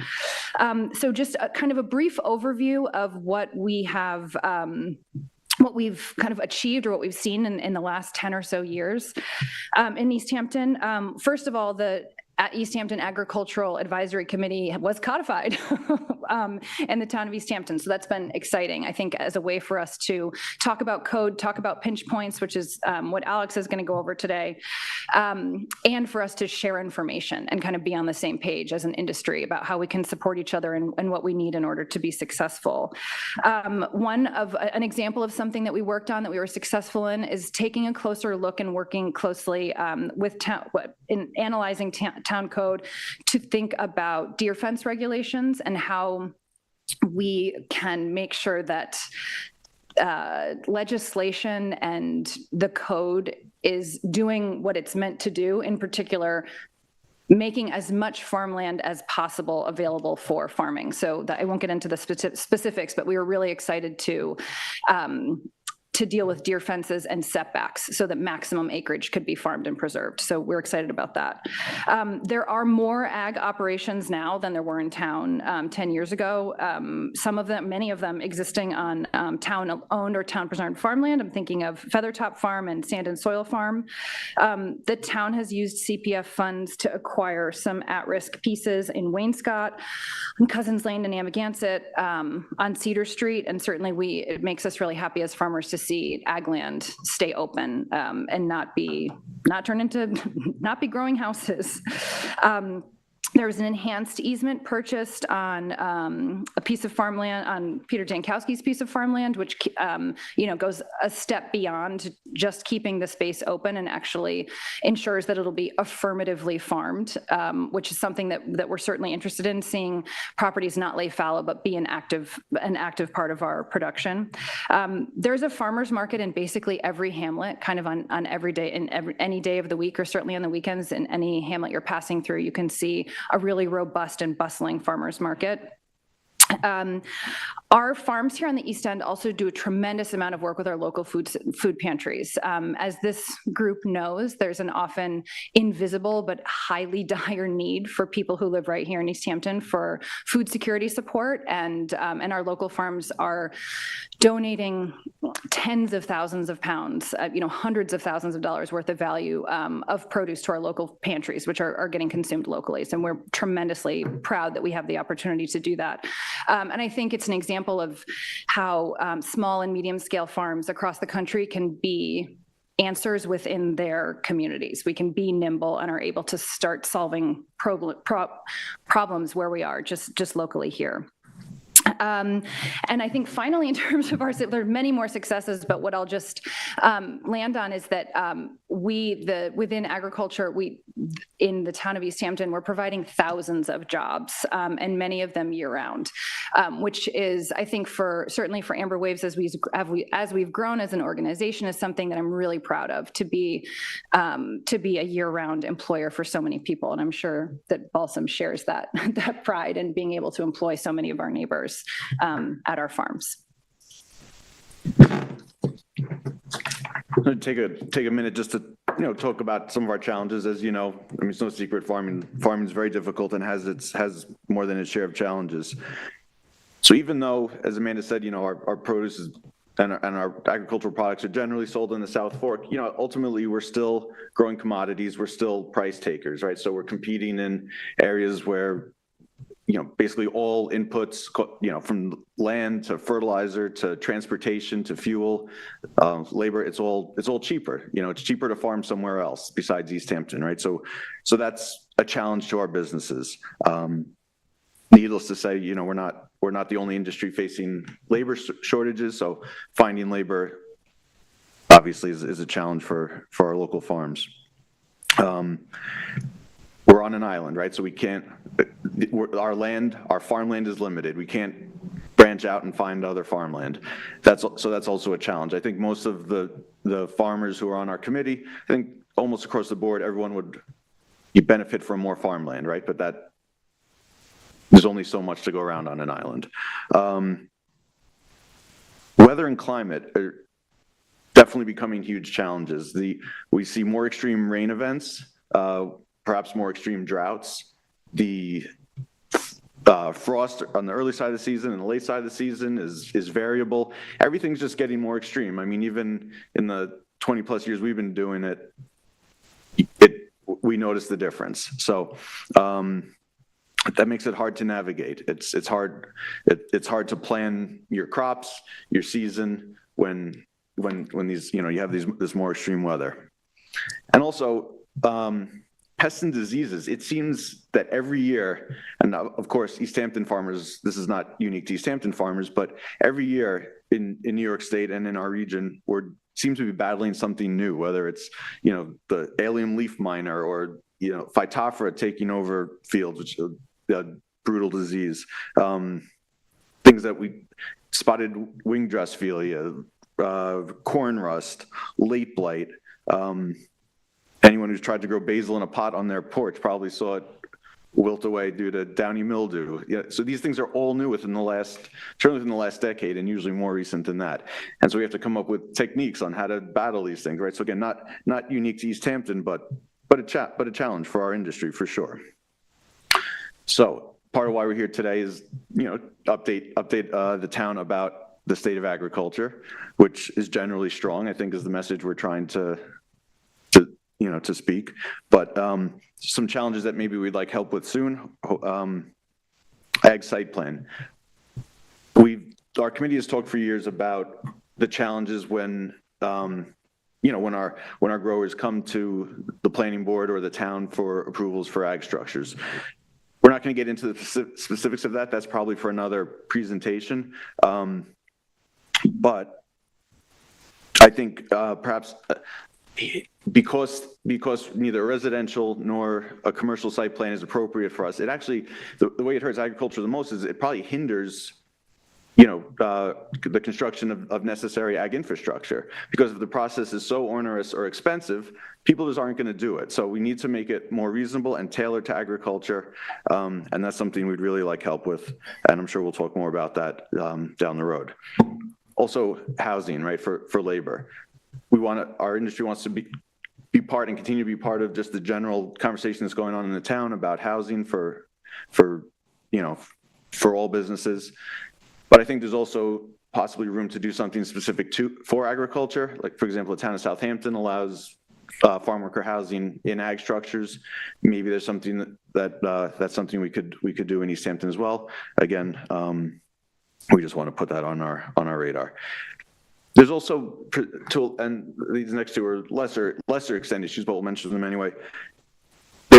there is a good deal of farmland out there that was preserved as farmland, meant to be farmed, and it's not being farmed, right? I mean, you all know that how a neighboring landowner can buy up agricultural reserve, basically incorporate it into part of their estate, or ag reserves as part of subdivisions are essentially never farmed. This is something that maybe there's a number of ways that the town could help us with, whether it's enforcement or enhanced easements. But we would like to, being that we have such a little amount of farmland out here, we really want to see the land that was intended to be farmed brought back into production. Obviously, the town has done that on a number of properties that you purchased, so that, you know, where lands that were historically farmed, like the farm on Cedar Street, but hadn't been farmed in years, you brought them back into production, and that's great, you know. And even what we call roadside clutter, right? So we have our agricultural corridors where we're moving big, slow equipment up and down pretty frequently. And as you know, the town right away is 50 feet wide at least, and people put obstructions on there, right? Whether it's just the flag so that the landscapers don't park on the lawn or whatever it is, but you're taking that 50-foot right of way and you're turning it into 20 something feet. And we're slowing down traffic. Yeah, we're slowing down traffic, but it also just, there's a inherent danger in that, you know, when we're pushing this big, slow equipment out into the middle of the road and we don't have those shoulders that we can take advantage of. So I think we welcome any questions that any board members have about this presentation, or anything that we didn't touch on, or anything that you'd like to hear from us going forward. Yeah, I'll start just very briefly. I want to say thank you, Alex and Amanda, for being here, and to all the other farmers in the back. I know it's a maybe unexpectedly dry day, and it's tough to take time out of, ironically, with a lot of talk about water today, but not being rainy is a good thing for farming. And I think that it was touched on in the presentation, but there's a lot of people in town whose profession, their livelihood is earned by farming, and I think that's more people today than probably 20 years ago, and that's a positive. I also wanted to disclose I'm a partner with Alex in an agricultural operation, and I know all the other farmers, I think, in town, because we're a small community in general, and certainly agriculturally. Agriculture's had a major impact on my life, and like all life experience, I bring that to the seat here. But more importantly, ag affects everybody, and I think more specifically, East Hampton, it's part of our identity. And I think from a planning standpoint, if you look at our comprehensive plan and our town code, agriculture contributes as much as anything, maybe besides fishing, to our sense of place. And so I think it's important to recognize how, you know, what a big part of our community that is, and hopefully continues to be. You know, simply put, we're better off with the successful ag industry here. And as you pointed out, there's a lot of advantages we have based on our soils and economy. There's a lot of challenges, and I think there's a real risk of losing agriculture as a major, you know, impact on East Hampton. I want to thank the committee for the work they do. I know that, you know, they show up often and, you know, straight from the farm. And I think it's important. I remember talking about the Ag Committee when Larry Cantwell was supervisor, because as a planning board member at the time, people would turn to me to ask about agricultural issues, and that seemed like a pretty fragile way of approaching ag. And I thought that there needed to be some, you know, system so that the town could always hear feedback from the people who are doing the work and know the details of it. And so I think forming this committee has been a fantastic thing. I think it's invaluable to hear directly from the farmers about the things that are impacting you, which are always changing. And I think for us as a town board and other town agencies to do their job, you know, effectively and recognize agriculture, we need to hear from you, and we need the information. And so I think that this is a great thing that you're giving this speech today, and I hope that we can have more ag presentations, be it State of Ag annually, and specifically with code and other changes we can do in our town to help support agriculture. I think preserving ag is one of the most important things we can do. So thank you very much. So if I may, if we're going to go down the line, I just would like also thank you for the information that you gave us on the presentation today. It's very important. I'm up on the screen, sorry. I'm at home today. It's very important to understand what the challenges are to agriculture, which is a town defining business and really has supported the town residents over the years since the beginning of the town. What I'd like to do is further your recommendations, and I know it's a tough season for you guys to have a lot of input, but particularly with the ag overlays and the site plan review for agriculture, I'd like to, be able to work on that with Ian and fellow board members to be able to come up with some draft changes. When we can all get together and work on it. I think they're reasonable. And the road right-of-way is an issue for everyone in the town, and you're highlighting another reason why it's important to keep those road right-of-ways clear as they become more and more obstructed in town with unnecessary objects. So I really thank you for this presentation, but I'd like to also be able to do some work on it, in the future on particularly on those areas. And also housing as well. I think those are very important recommendations. So I thank you for them. Thank you. So I know Ian touched on it, but agriculture and fishing are intertwined, and it's not just a town desire, it's a town board mandate. It is within our comprehensive plan. I'm going to read it from it. Goal 6 is to encourage and retain traditional local resource-based fishing and agricultural industries that practice environmentally sensitive methods of operation. That's what I think we see out there, and I think that's one of the things when on town board, I try to work towards as far as our fishing industry and our agricultural industry. I know Kathy, I've been doing them with Ian here and the other town board members, Kate included. I've been very blessed to live out here my whole life. Then too, I played in a lot of dirt out here on Long Lane over the years, with the Talmadges and others, and even more so to take it here and to be able to claw back at some of our agrarian roots right now. It's something I'll take past this job for a long time to put those efforts forward. I think I mentioned it to Ian the other day when we just recently closed on the former Cheryl's Dairy Farm. I brought in my dairy bottles when I broke, and I was bent out of shape and smashed it. Oh God, it was the Osborne Dairy Farm. Anyway, anyone has one, let me know. We've been able to claw back in the last couple of years 3 dairy farms. One being the Baker Brothers Dairy Farm in Amagansett, the Cheryl's Dairy Farm recently at the head of Springs Fireplace Road, and the Wainscott Farm, which is 66 Wainscott Main Street. Agriculture takes all different ways. There's row crops, but there's also, I remember there used to be cows out here. There's other forms of farming that we might want to see eventually on some of our properties then too. I'll leave that up to yourself and also Ian to help that, but it's always great to see that. Getting back to the challenges then too, I can't stand when the road right away is been taken over. I know Steve Lynch and Kevin Cobb have been working on slowly doing that. Please let myself know, or through Ian or to myself, I'll work with the highway department as a liaison, particularly as you see those routes in and out of the farmlands that are here, and let us know how we can help you with that. That's the easy one.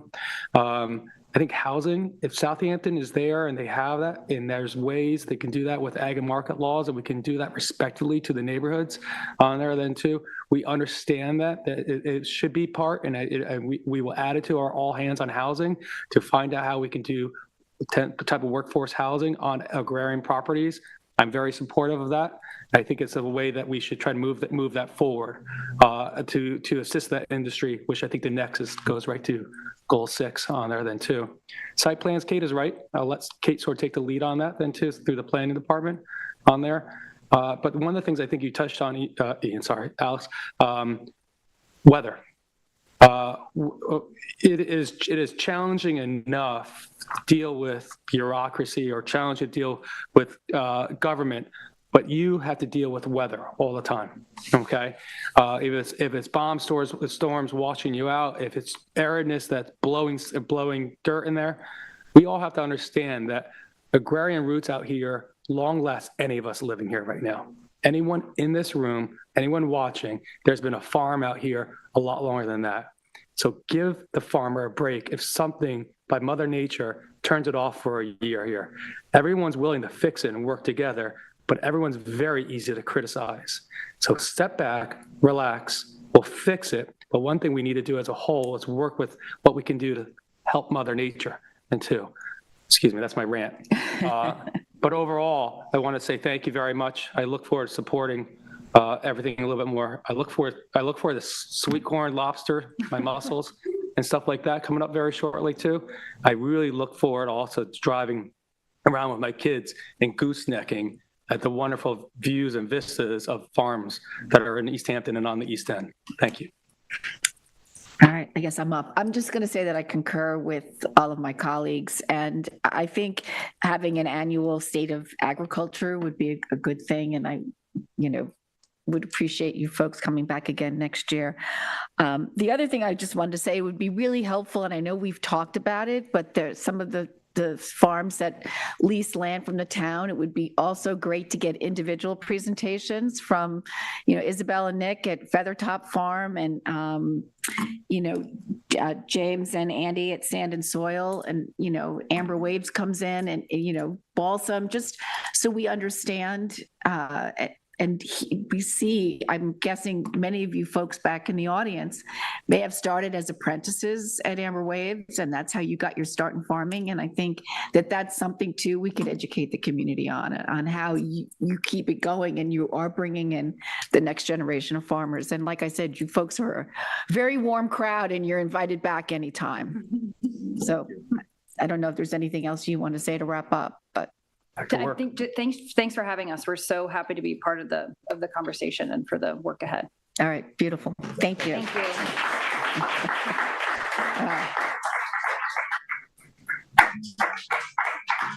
you. All right, Melissa, you're up. And it's great to see you. Thank you. You too.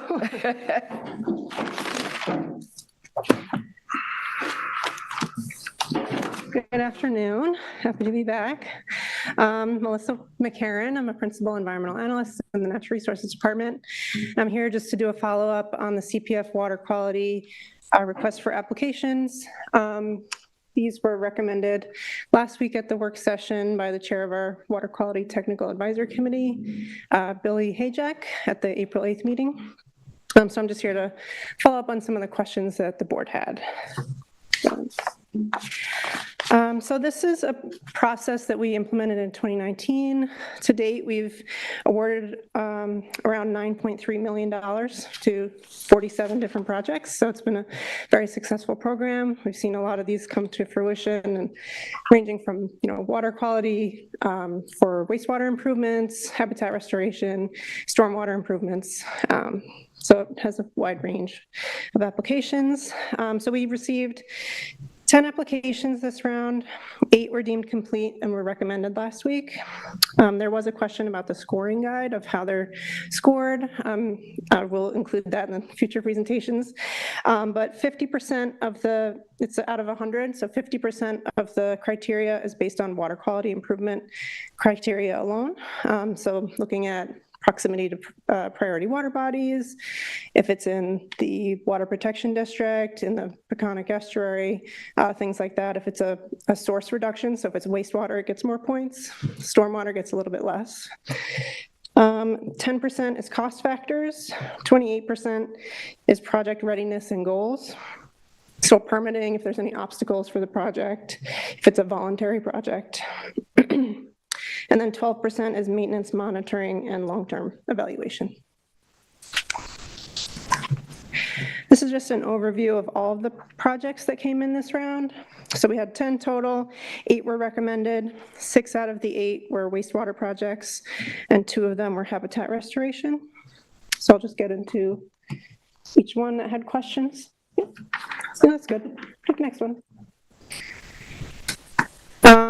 So 151 Main Street, actually, North Main Street was a project that came in for a wastewater improvement for a multifamily residence. After speaking with the applicant, it looks like the recommended award isn't enough to incentivize them to move forward right now. So It is enough or it's not is enough? not enough. Not enough. So it was probably about 20% of the total cost, 25% of the total cost. So the Water Quality Committee did talk about this in the review process, and this has been an issue with some of the other projects that have come in the past. So this year, after this round closes, the Water Quality Committee does want to take another look at the septic funding guide that we have and just make sure that things make sense, and if there's needs to be any modifications, that we take care of that. So we're not going to notice this one for public hearing? Is that? I'm going to double check with the applicant, but I think we probably won't be noticing this one. So the next one was, I'll go back to the second question. Happy Camping Club? Go back. Oh, Nappy Camping Club in here.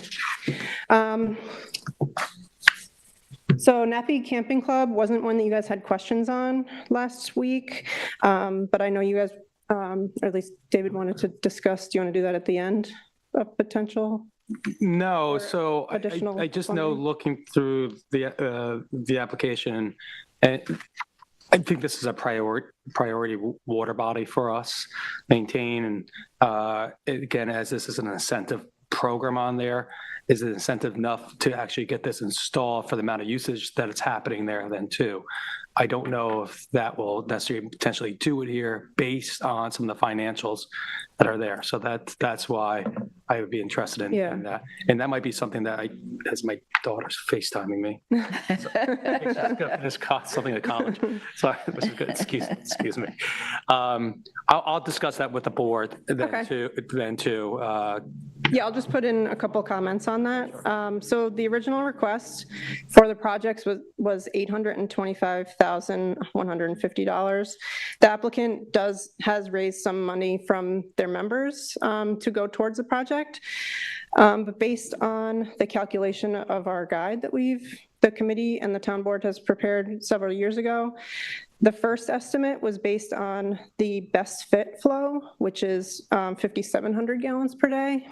And that award would have been just around $260,000. The committee did have this same discussion, and within the limits of our current guide, they're recommending the award based on the design flow, which is 8,250 gallons per day. So that raised the recommendation to $375,000.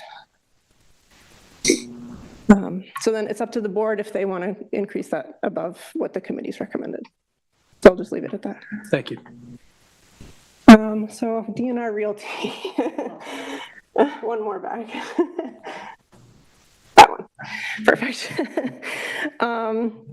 So this project came in, it's a reapplication from DNR Realty Group, which is the property owner at 28 Maidstone Park. It's operating as Rita Cantina currently as the tenant. So they're upgrading the on-site septic. It's a commercial restaurant. So there were questions about the project being in compliance with town code. And that was the major reason why it was delayed the last round. So they have a planning board approval, which was from July of 2023, ARB approval as of February of this year, and they did get a septic registry permit April 10th of 2024. So at this time, they are fully in compliance with. Yeah, I think we just have to double check with the town attorney's office in case there are violations in justice court and where that stands. So. To my knowledge, I believe that's all been rectified, but yeah. But if they can just sign off on it, then that would be ideal. Melissa, do you know, though, the one thing I asked was the system installed with the benefit of a building permit? So projects can either move forward with a building permit or a septic registry. So if a project is only currently doing an upgrade to the septic, they just need a septic registry, which they did get. Thank you.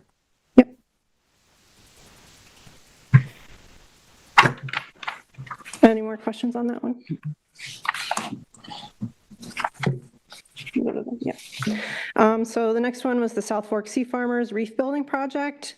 This was a request for funding to support oyster reef installation in 3 Mile Harbor.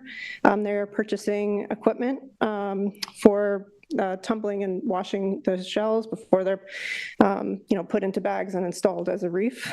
The question was, who would be eligible to use the equipment and who would be responsible for maintenance? So we confirmed with the applicant, South Fork Sea Farmers and East Hampton Aquaculture Hatchery, the town department, would be the only exclusive users of it. And they would be also responsible for the maintenance and repair of any of the equipment.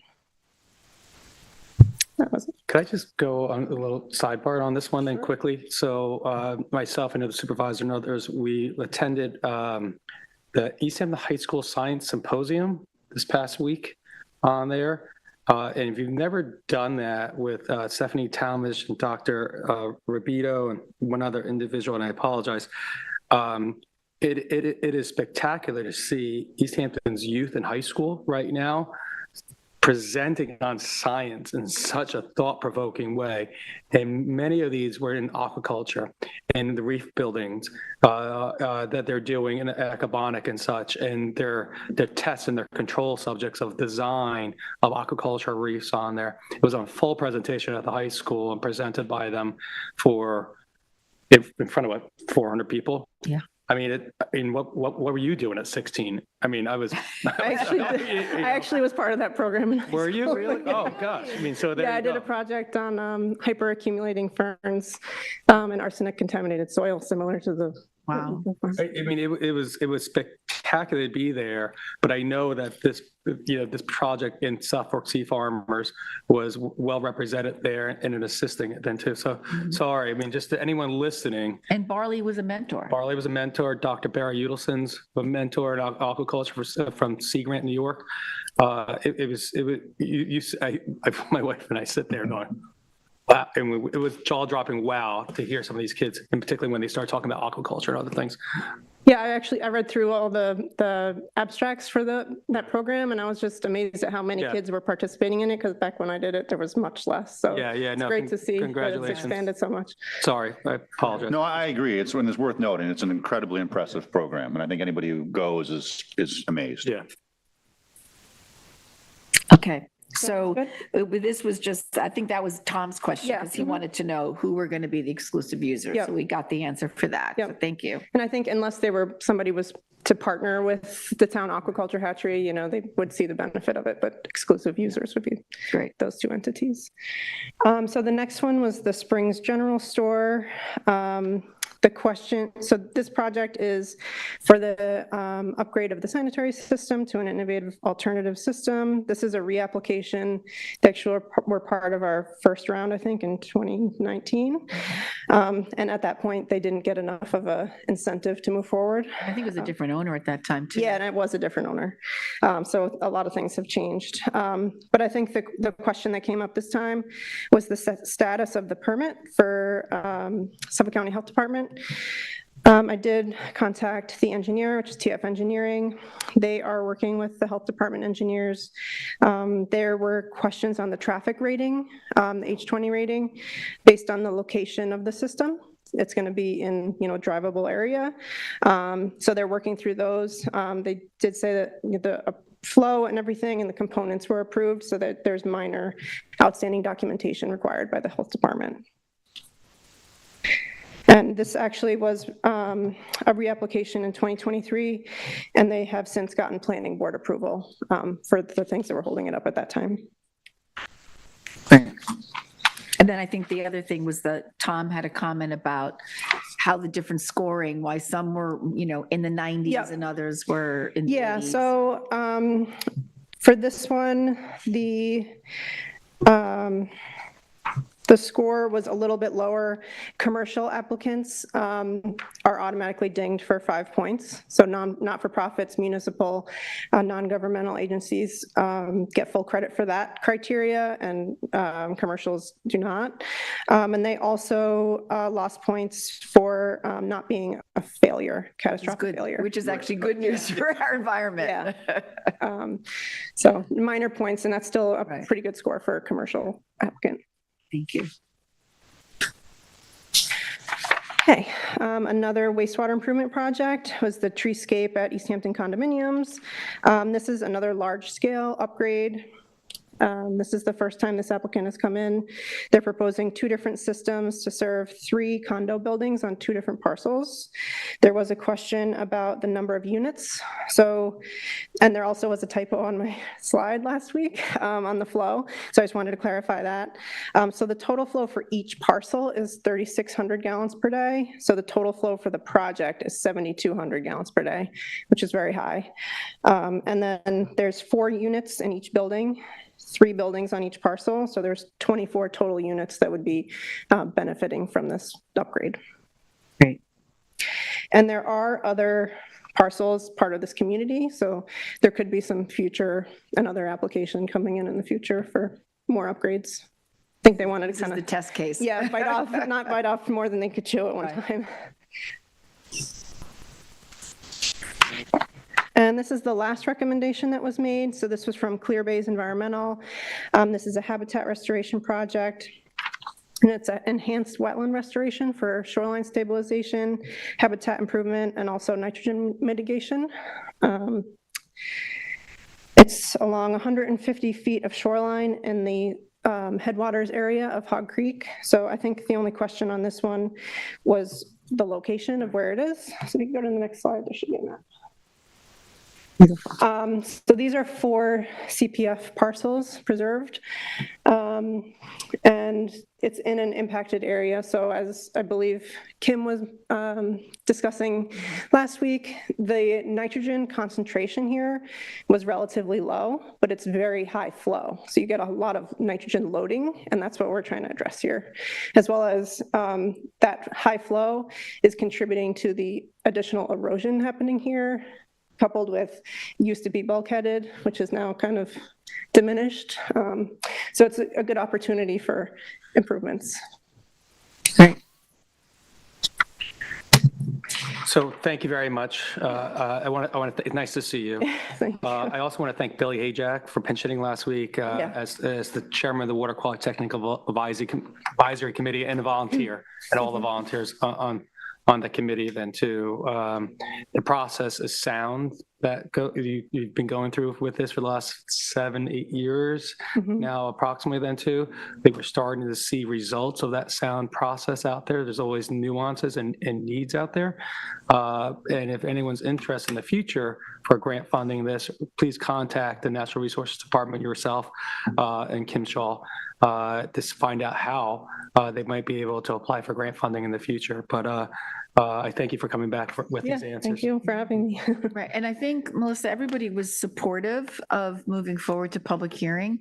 Do you know if you'll be able to have those? I know you need the Yeah, the resolutions are all ready to go. Oh, they are? Okay, good. Yeah, so as long as all of the projects have your support, yeah, those can be submitted for Thursday. Beautiful. And did you want to talk about the NAPEAC? I don't have the information enough in front of me to talk about it from the scientific and the application. So let me grab that and I'll walk around to board members. Okay. On that then too. Or else we could always delay that one, right? And it could be noticed on the 1st and I think that then might be heard on the 15th. Let's do that then, because we notice them individually. Yeah.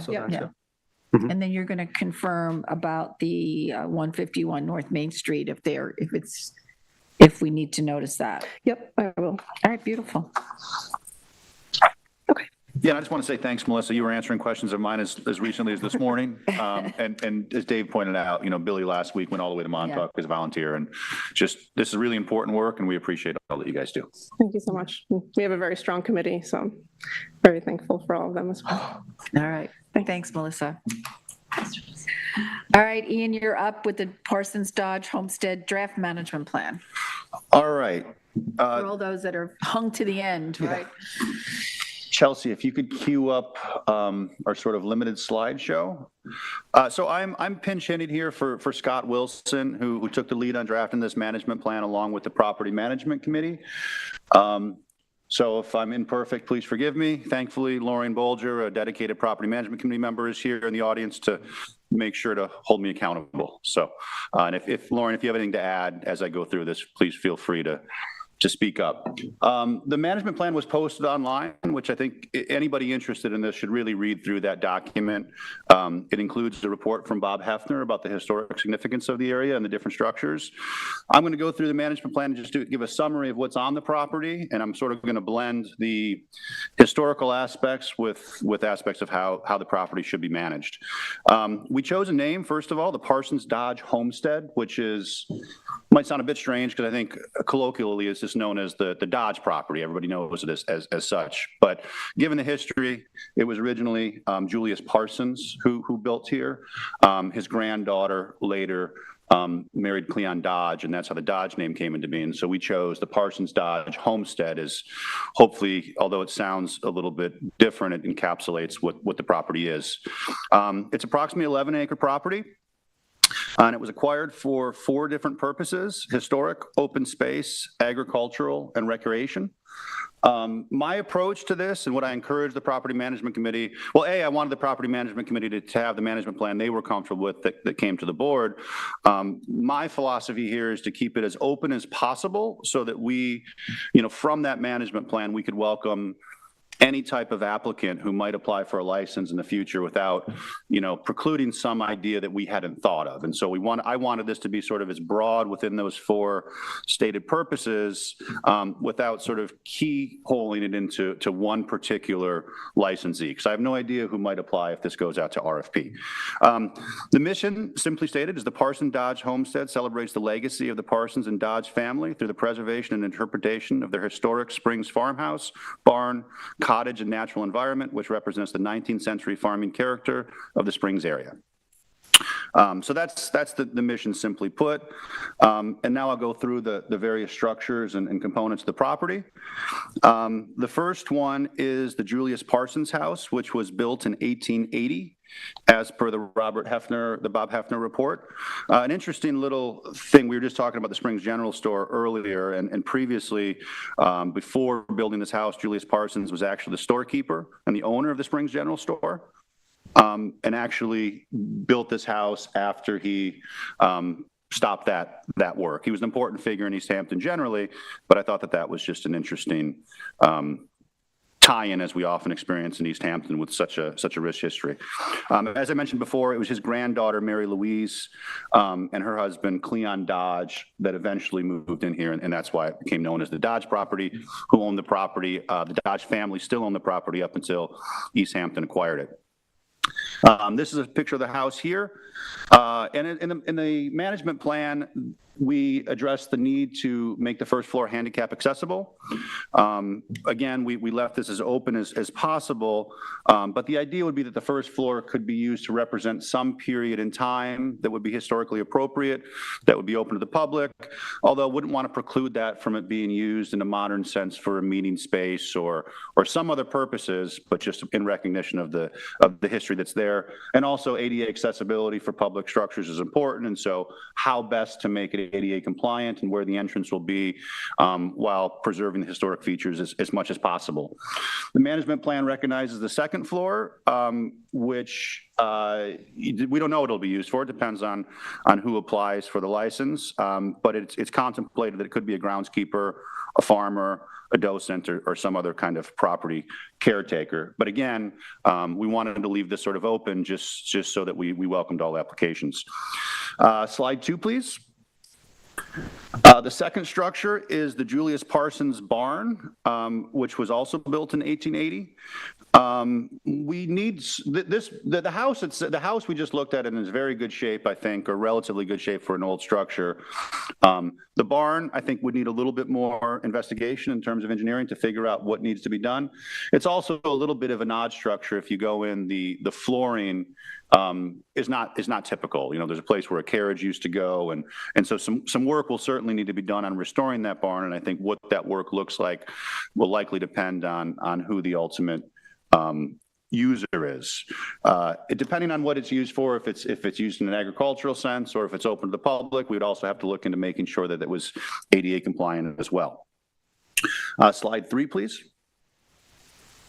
So the third structure is referred to as the most intriguing structure by Bob Hefner. It's this little cottage, which is 14 by 20 feet. so it's relatively small. It dates back to the mid-19th century. It's believed and is possibly the home of Henry Mitchell, who was a Native American in the area, who lived between 1850 and 1890. And it's not sure that this was his house, but based on the fact that Julius Parsons purchased another property, the Gilbert King property, which was on the east side of Springs Fireplace Road, where this cottage was originally thought to have existed. So it's thought that he purchased that property and moved this cottage here in 1890 or shortly thereafter, when he purchased the what is known as the Dodge property, or the Parsons Dodge homestead. So anyway, although it's a small structure, it's just important because if Henry Mitchell did live there, a Native American, is thought to have lived there with his wife and 5 children. So as we talk about house sizes in GFA, I think thinking of a family of 6, 5 kids between 1 and 9 in a 14 by 20 foot structure puts everything in perspective a little bit. And it's just noted in the management plan that if any further evidence is discovered that this was Henry Mitchell's home, that should be acknowledged in whoever uses it. And the reason why there's some mystery is because the house was redone, and so the walls were all covered up at a later date. And so if work is ever constructed there, we might discover something behind I'd say modern, but it's not modern, the most current walls that would, give us more evidence that Henry Mitchell did live there. Last slide number 4, please. This actually, lucky to have friends here on the board. David Lease knows a lot about historic cemeteries. This is the Lewis Edwards Family Cemetery. I know David and a committee did a report recently that was added to this management plan. The cemetery it predates the Dodge, actually. It was from 1784 to 1865. So it predates the house on this structure, but it will be an important part of this management plan and just preserving that and recognizing that. I don't know if Dave, if you have anything else to say specifically about it. I appreciate this was one of the historical cemeteries that we restored as part of this effort that the board is restoring our historical colonial cemeteries in 2024. That report done by the Burial Ground Preservation Group, I believe we're attaching to this. So I just thank you for that. And maybe a new picture of where it was in 2025, obviously. Yep. So I thank you for including that. No, thank you. All feedback is always helpful and welcome. Slide 4. These slides we're just going to go through pretty quickly. These are aerials of the property, as you can see. I don't remember the exact date. This slide goes back quite a ways, and you can see that the back part of the property was open and agricultural. It's now wooded. If you go to slide 5. This is, also old. You can see as the, things are changing. And then slide 6 is present day. So the back area that used to be agricultural is now forested, is wooded. There's an open acre sort of to the north west of the property that is open, and the management plan refers to that as being available for agriculture or, to further advance whatever the user is trying to accomplish there, be it a farmer or if it's some historical type of operation instead. So there's that acre is mentioned, and then the forested area in the back is contemplated with to be used for a multi-use path, which have been, I think, greatly successful around town, or some sort of wooded trail, or potentially being, it's not in the management plan currently. Actually, I know David Lease, you had some questions about this. It was discussed at the property management committee level about possibly being open to clearing that land in the back. Again, that didn't make them to bring it back into agriculture. That would be quite an endeavor at this point because there's so much forest that has grown up. I'm personally open to that. I didn't want to force the committee to put that in. Some members felt strongly about it. Others not so much, and so I just thought we'd leave the management plan as it is and talk about it as a board level where we wanted to amend that to allow for the opportunity for agriculture. I'm certainly open to doing that. And in fact, Bob Hefner, even in his historic report, mentioned that might be something that we would do here. What do we know about the soils there? I don't know much about the soils there. I'm a little familiar with the farm right next door, and spring soils are generally sandier and lighter. But as the Ag Committee pointed out earlier, we're blessed with really good farm soils, and so East Hampton farmers might say it's bad soil, and other people would be It's relative. Yes, it's relative. So, I mean, and it was a farm, so it's Right. not, we wouldn't be reinventing the wheel, and that wouldn't even be on the table if historically it weren't farmed. But I think in appreciation of what this property was and recognizing the history, I do think it's reasonably open to that, although I wouldn't say it's the only proper use for that area.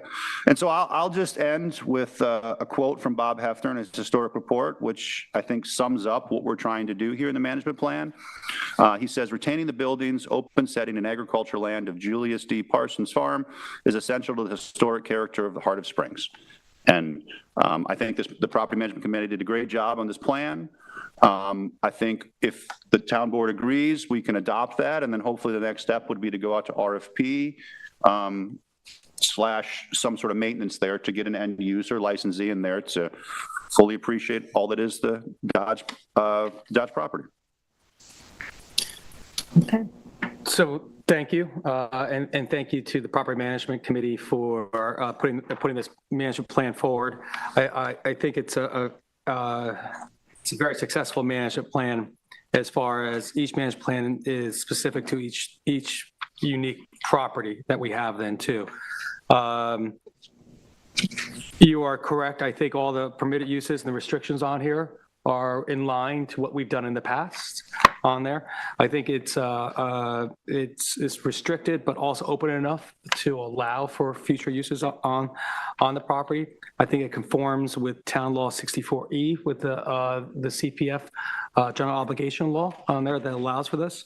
As far as the forested area, that's the only thing I know it was discussed. I believe there's actually even a tar works back there at one time. Norma Edwards, who was a great lady of Springs, recently passed. I believe she actually even got married in there, and the judge in the building. I think I stated this a long time ago. I think that the local judge used to have session in this building a long time ago, and she told me a lot of the information that's back in the woods. I think it would be appropriate to potentially allow for the use of portions of that for ag land in the back, knowing that there's active agricultural land to the south of that, or easements on the property. I think this is the Collins property. But again, that would go through appropriate planning at the town board at the time then too. If it happens, yes. If it doesn't, fine. But overall, all the other uses in here and the information on there is very similar to our other management plans, and I look forward to bringing this to public hearing. Kate, did you have comment? I agree with David and Ian, and I think this is ready for public hearing. So I just, as it states, I mean, this is a really well done management plan. You didn't mention, and I don't know if you have it available, who serves on the Property Management Committee and contributed to this document, because it's incredibly thorough. And I'm appreciative. The primary goal is to encourage public enjoyment of this historic homestead, and through it gain an environmental, economic, and sociological understanding of the evolution of Springs from the early 19th century to the present day. I think that is spot on. I have the privilege of being able to drive past this property twice a day, going to work and coming home. And it's just, you let your breath out when for some people, they go over the Nat Peak stretch and it's like, okay, they can take a deep breath. Going past this property with the open space is quite remarkable.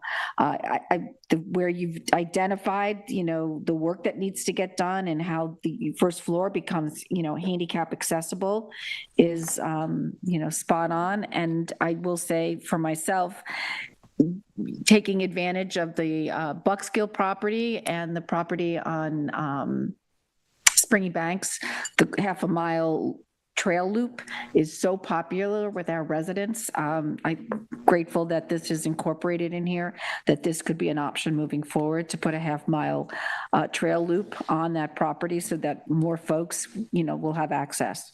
But, other than, those comments, and I know Loring's here, and I appreciate Loring. I'm sure you had a hand in all of this. I think it's ready for public hearing. Great. Well, as I said, it's always nice to have help, and Kathy pointed out a glaring oversight on my part for not saying thank you appropriately enough to the committee. Everybody on the committee, I think, does a great job and is dedicated and shows up, volunteers their time.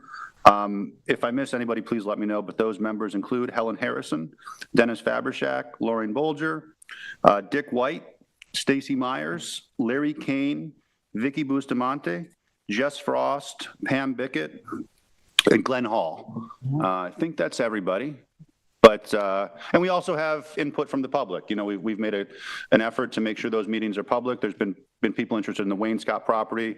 Recently met at the Wayne Scott Chapel. They opened up the space to us. And so it's been a very, very productive committee. And I think an important one. The primary goal of the Property Management Committee is to deal with CPF properties or town properties that have structures, historic structures, and making sure that we have a plan to maintain those. If we're purchasing structures, we want to make sure that they, you know, we preserve the historic integrity into perpetuity. Great. So thank you for the reminder. And I apologize, committee. Lauren will bring that up at the next meeting, and I deserve it. Well, you got it in, so you're all good. All right, so that wraps up our topics for today. So we are going to move on to liaison reports. David? Yes. Thank you very much. In Parks and Recreation, I want to let everyone know that you can sign up online for the junior lifeguarding courses for this summer. And also online registration is available for Nipper Guard training, evaluating, and testing. Spring soccer, grades 1 through 3 and 4 through 6, which began April 5th. And spring tennis, also then too at the Lee Hayes Youth Park.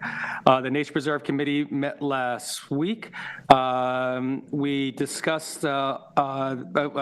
finalized changes to Chapter 162 of the Town Code for discussing nature preserves and town lands. I'd like to try to get that to the town board this coming May. Madam Supervisor, I believe we're looking to the schedule on that, which is great.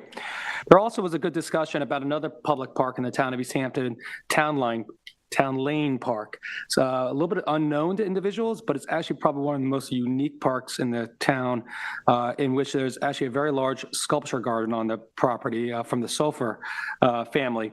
And there is a proposal in there to add some more access to that property there, and then too, along with maintenance on there then too. When I say it's unique, it is one of the most unique locations then too. So we'll continue to get that to the town board for more discussion. In buildings and grounds, I want to thank Steve O'Brien and specifically labor crew leader Paul Colombo. They did a lot of great work as we get ready for our beaches for cleaning up Gin Beach and Montauk in the parking area. Surprisingly, the whole entire beachhead is cobblestoned around the parking lot, but it hadn't been seen in probably 15 years. Wow. You know, sand blows, so they cleaned that off, removed some invasive species. Talking about Vicky Bustamante, she requested that there's some tree of heaven out there we removed. Buildings and grounds has also been busy.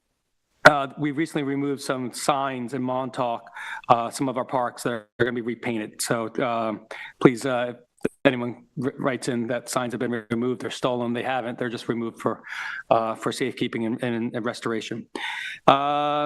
Let's see here. Suffolk County is working on the working waterfront survey. If anyone's interested in that information, please contact my office, and that might be a good social media post. It's already, it might already be up. I approved it yesterday. Spectacular. Thank you very much. And then also, let everyone know, excuse me if you mentioned this, the Long Island Railroad service is going to be only using bus service this coming weekend. So please contact the LARR if anyone's traveling on the holiday weekend then too. Lastly, I have a bunch of resolutions on for Thursday, and some of them are actually change orders that have been accumulating for change orders for the Playhouse. If any board members have any questions on those, please let me know. But that's all I have, and I wish everyone a couple good weeks. Don't forget, Little League opening day is next Saturday. Do we have a time? I should have been better than that. I believe it's 10 o'clock, and maybe we'll even put that on social media also then too. You could just confirm it. Yes, I will. Mm-hmm. And that's all I have. Thank you. Thank you. Kate? Yes, I hope my dogs, who have been quiet this entire time, will stay quiet while I speak. First, I'd like to, Jason, if you could tee up that video, I'd like to start with the public service announcement.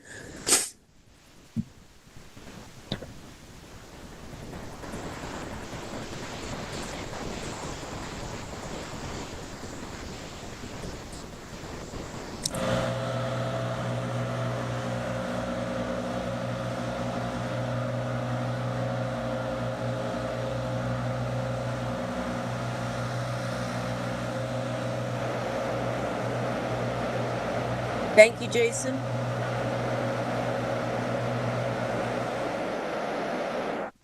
So I would just like to remind folks that in Chapter 255 of our town code, some of the rules are that to blow, rake, place, spill, dump, or otherwise deposit any leaves, grass, garbage, refuse, cutting, wood, oil, pesticides, or other materials or debris from one property onto any public property, including but not limited to streets, sidewalks, and right-of-ways, or upon the private property of another person without other person's permission is prohibited. So please keep the leaves on your own property and blowing them into the street. I'm sure we've all experienced it. The leaves are just going to blow right back, first of all, but it also is very disturbing to drive through one of these blowing clouds. The other part of Chapter 255 that I'll just remind folks that no more than 2 leaf blowers of any power source shall be used at any one time on any property, exclusive of any property in the incorporated village, unless the property is greater than 1 acre in area. So I'll also like to give out the number for ordinance enforcement. That's 631-324-3858. And I just ask folks to be mindful of the town codes and particularly of blowing anything into the streets. Also, just coming up in May 16th will be the shift from the prohibition on gas-powered leaf blowers will begin, but I'll send out another reminder as we get closer to that date. Secondly, I am going to screen share. I'm really taking use of the technology today. As the board recalls, last week in my liaison report, I spoke about 2 of the recommendations from the Wayne Scott CAC Traffic Subcommittee regarding stop signs that were discussed on presented. The whole presentation was to the full board on February 18th. Kathy, you asked if I would bring back the maps to show the board members and the public about what 2 recommendations I spoke of last week. Let me see if I'm sharing my screen.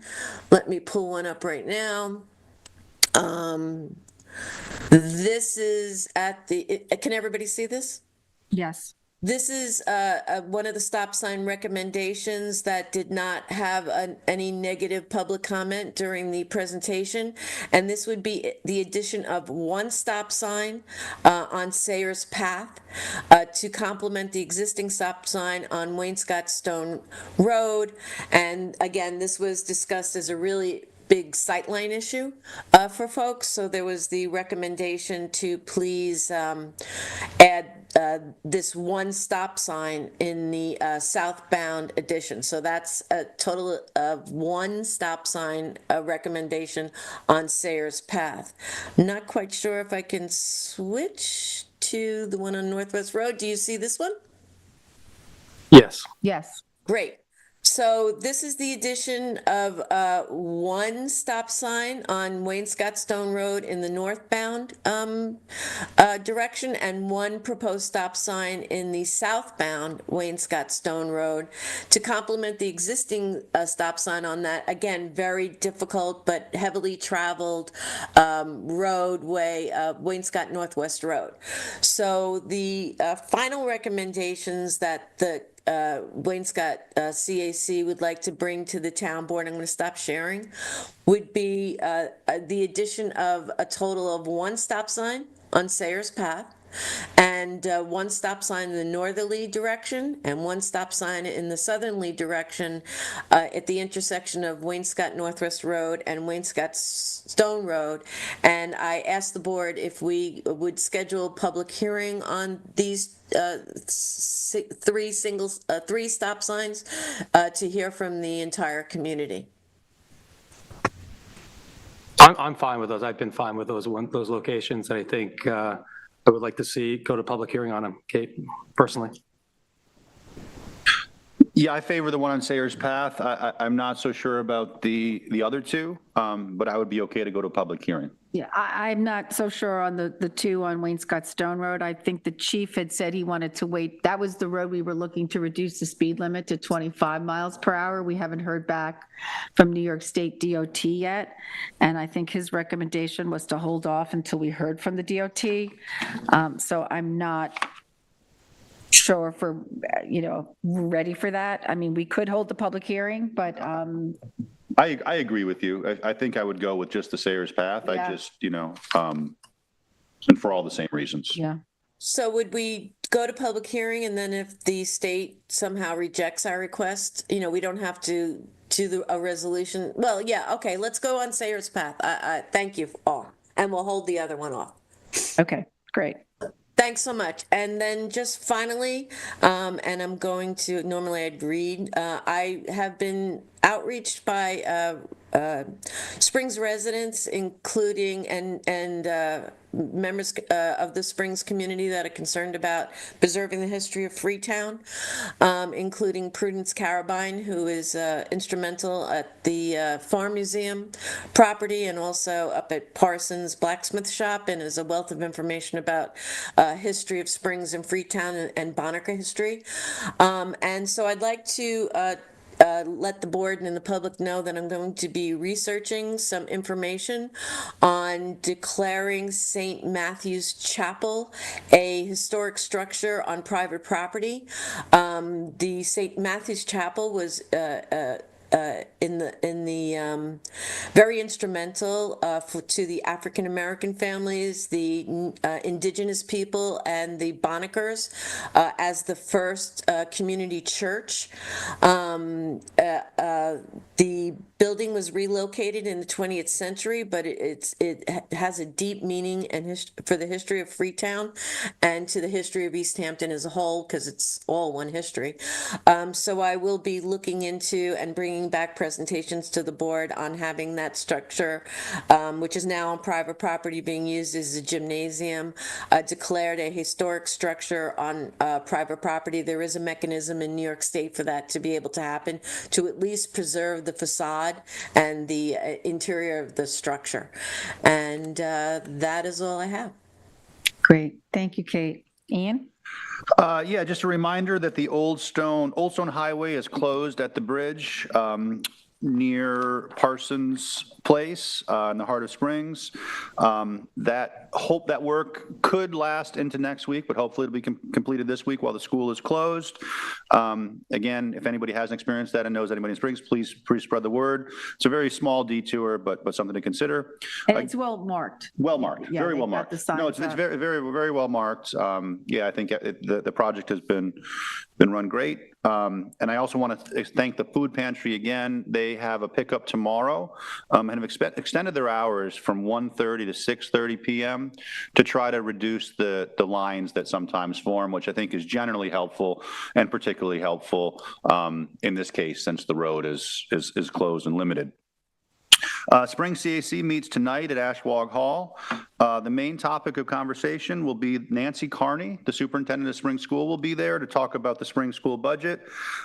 This will be the second time she's come to the Spring CAC, and I just want to say thank you because, the school governance is different than town, but that is a frequent topic of conversation in the CAC, and she's been incredibly open and transparent and willing to answer questions, and I thank her for being available tonight. Ag Advisory met last Thursday. We saw their presentation today. There's not a whole lot to go into there. I do hope to continue with some of the things they alluded to, talking about site plan and farm worker housing in the future. Neither is fully ready to go at this point. And again, I want to thank the planning department and particularly Tina Lagaren for her comments and helping sort of discuss that with the Ag Committee and looking at it from a planning perspective, which I think has been very, very helpful. The only other thing that they commented on, they actually met last Thursday. They wanted to give some comments on the Sherrill Dairy. And I wanted to get comments from them because I toured that site with Scott Wilson, and it's different than a lot of the agricultural properties the town has either purchased development rights or outright, in that it historically was horses or cows, animals. We've done a lot of row crop farming, and the committee sort of commented, and there's a letter, I think, forthcoming from them that I wanted to get it before the RFP went out, knowing that there might be a conflict after that point. But I think they'll have comments just based on what types of agriculture might be appropriate there that we can consider once RFPs are returned. Blacksmith shop bid was awarded, which was great. I thank you, Jeannie, for that. Hopefully that project will start soon. And I just want to remind everybody that in the summertime, on Saturdays, and I'll revisit this at future liaison reports, but the shop is open, the forge works, a lot of cleanup went in there from a number of volunteers in the Springs community, including students. It looks great. And if you go down there on a Saturday morning while the farmers market's open, again, I'll give you the exact dates later once they're picked, but there's blacksmiths Mix Yates and James DeMartis who are there, forging metal. And it's just, I've actually tinkered with blacksmithing myself in my younger days, and just a super cool experience that frankly I didn't know about until I got on the board last year. No, this is news. So I encourage everybody to. What are your younger days? The other thing I wanted to talk about was the first-time homebuyers program. This presentation, I think, was presented 2 weeks ago. We'd like to schedule that for public hearing, and the point of the public hearing really is going to be to allocate funding to that program so that closings and funding isn't delayed for people who are, imminently buying a home. The only, I think, pieces of conversation that we had at that time were, one, to have loans of $30,000 as opposed to a potential of $40,000. So I think we would set it, the program total at $600,000 that we would allocate, that the housing department could run administratively. So up to 20 loans at $30,000, and then at that point we would revisit if those fill up. The only other thing that I think we had consensus on was there was a thought of one of the requirements is to live or work in East Hampton to get this loan, and there was a talk of adding if you had a contractor license, whether that was an appropriate criteria. I don't believe it is, and I don't think the board did. So with those two changes, I'm going to notice it for public hearing on Thursday. I just wanted to make sure that the board was aware, and feel free to read it if you have any questions. The only, on a related note, I have been contacted with somebody, and this came up once previously with people wondering about buying vacant lands or constructing a home. That isn't clearly part of the program at this point, because the idea is that people are receiving this funding to have a place to live immediately. Although I think it's something we should consider, especially with the Cantwell Court coming up. And David and I have spoken briefly about this, but I just want to put it on the radar that we might want to look at expanding that program and interpret how the CHF laws would allow or not allow for that. And that's all I have. That makes sense. Thanks, Ian. Thank you. I just have a couple of things. One, Town Marine Patrol is sponsoring a 2-day boater safety course at the Montauk School on Saturday, April 26th and Sunday, April 27th from 2 to 6 p.m. For more information or to register, folks should reach out to Tim Treadwell, and you can get his email online. We'll also put this up on social media. There's also going to be a future course maybe offered in June, so please stay tuned. Just remind folks, this is our last work session in April. When we'll be back, it'll be May, and the season will be upon us. And I just want to remind folks that if you still need your beach sticker, please be sure to come down to the town clerk's office. Better to do it in April or May than try to get in here in July when the lines really back up. So town clerk's office is open from 9 a.m. to 3:30 p.m.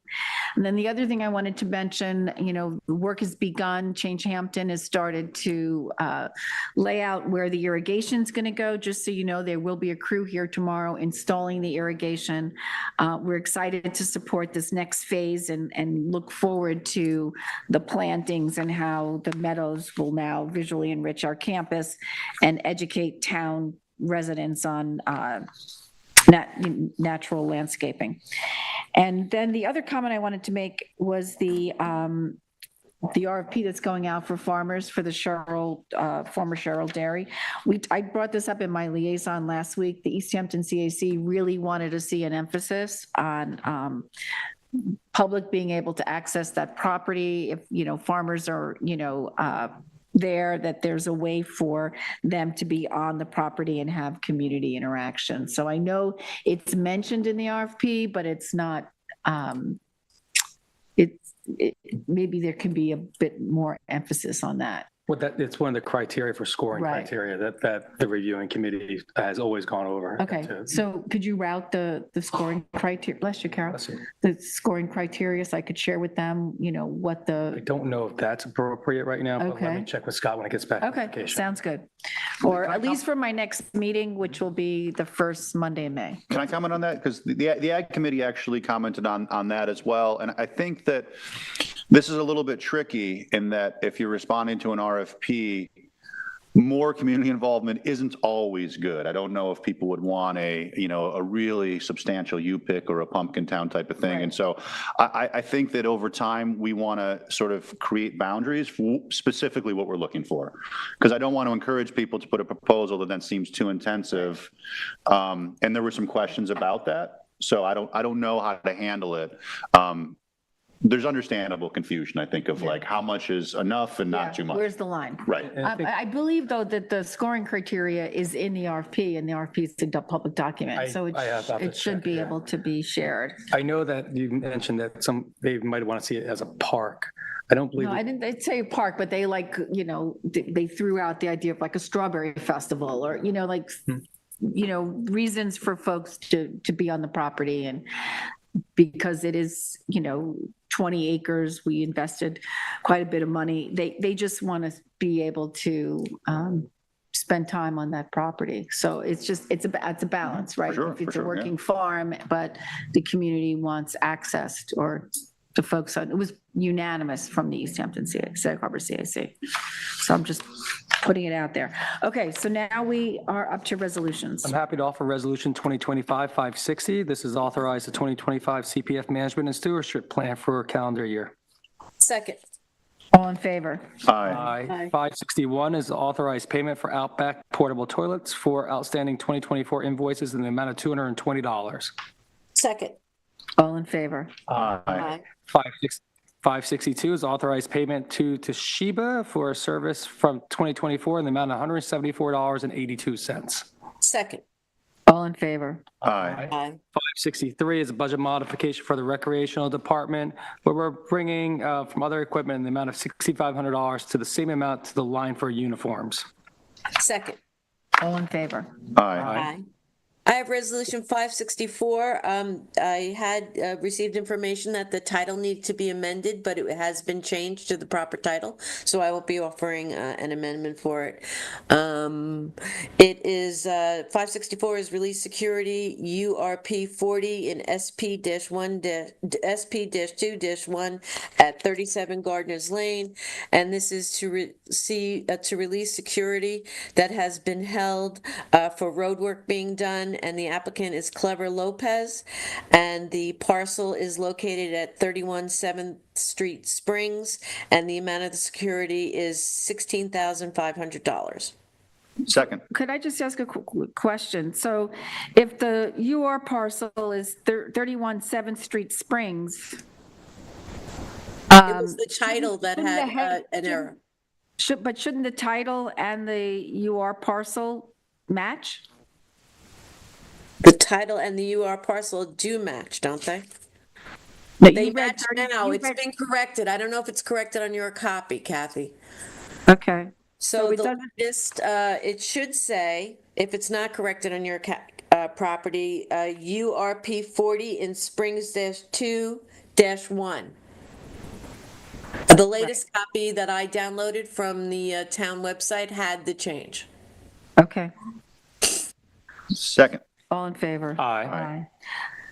Resolution 565 is to authorize sampling and testing at Eco Farm. This is where the town owns property at Long Lane and has leased the property to East End Community Farm and Gardens for agricultural purposes. Testing on the soils on site for arsenic content has been performed since 2001 through 2016. The town wishes to continue testing on the site and has received proposals from Cornell Cooperative, extension of Suffolk County, to perform the sampling and testing. Resolved that the town board hereby retains CCE to sample and test soils from Long Lane at 12 sampling locations at a cost not to exceed $500. Second. All in favor? Aye. Let's see. Hold on a second. Resolution 566 is to accept security and undertaking from Beach House Development LLC in Urban Renewal Parcel 8 in EH 15. And this is pursuant to urban renewal laws. To ensure the timely construction of roads and drainage within urban renewal areas. Plans require owners of individual building lots to perform a predetermined amount of road work, whereas the town engineer and planning board have now assigned the parcels listed below to specific work to be accomplished. Resolved that the undertaking together with the following securities are hereby accepted by the town. This is Beach House Development, care of Mark Cardone, and this is for work for the parcel located at 21 Ocean Parkway in East Hampton, and the amount of the security is $26,000. Second. All in favor? Aye. Resolution 567 is to retain Cornell Cooperative Extension for stormwater management outreach. This is where the New York State Municipal Separate Stormwater Sewage System, the MS4s, require that operators of small MS4s and operators of construction sites that disturb 1 acre or greater of land to implement programs and best management practices to control polluted stormwater. Whereas the town of East Hampton is required to submit a notice of intent outlining a plan to fulfill the requirements of Phase 2, which will require submission of additional permit requirements. Whereas Cornell Cooperative Extension of Suffolk County Marine Program has expertise in GIS stormwater management, illicit discharge detection and elimination, and general stormwater management. Whereas CCE can assist in the process by conducting a desktop analysis field reconnaissance to review previously mapped outfalls in the town of East Hampton. Whereas the town desires to retain CCE to provide such services. Resolved that Cornell Cooperative Extension is hereby retained to provide professional services to the town with regard to stormwater management outreach as set forth in their proposal, and not to exceed, and Cornell Cooperative shall be paid for such services the sum of $2,000. Second. All in favor? Aye. Resolution 568, this is a budget modification for community housing. This is to move $50,000 from the budget line for community housing loans to the budget line for outside professional. Second. Thanks, Tom. Here, second. All in favor? Aye. That was a terrible. Resolution 2025-569 is to authorize the stipulation of settlement in the matter of David Kleinberg versus the town board of the town of East Hampton. Second. Oh, sorry. All in favor? Aye. I have resolution ID 32720. This is authorized payment of fees related to the Army Corps of Engineers project inlet dredging project for the town entered.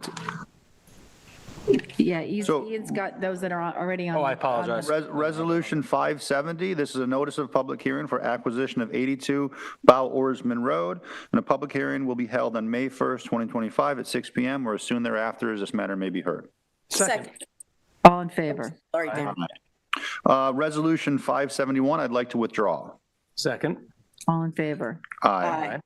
All right, David. I have resolution ID 32720. This authorized payment of fees related to the Army Corps of Engineering Montauk Inlet Dredging Project, where the project requires the easements to be prepared and recorded in order to commence the project. Resolved that the town board authorizes the budget office to pay any and all costs related to title recording of easements for the placement of dredge spoil under the town's agreement with the Army Corps of Engineers not to exceed $5,000.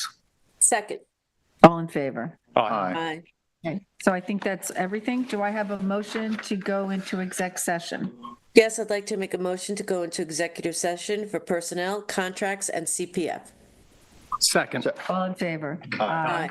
Thank you, everyone. Thank you, LTV. We appreciate it, Jason.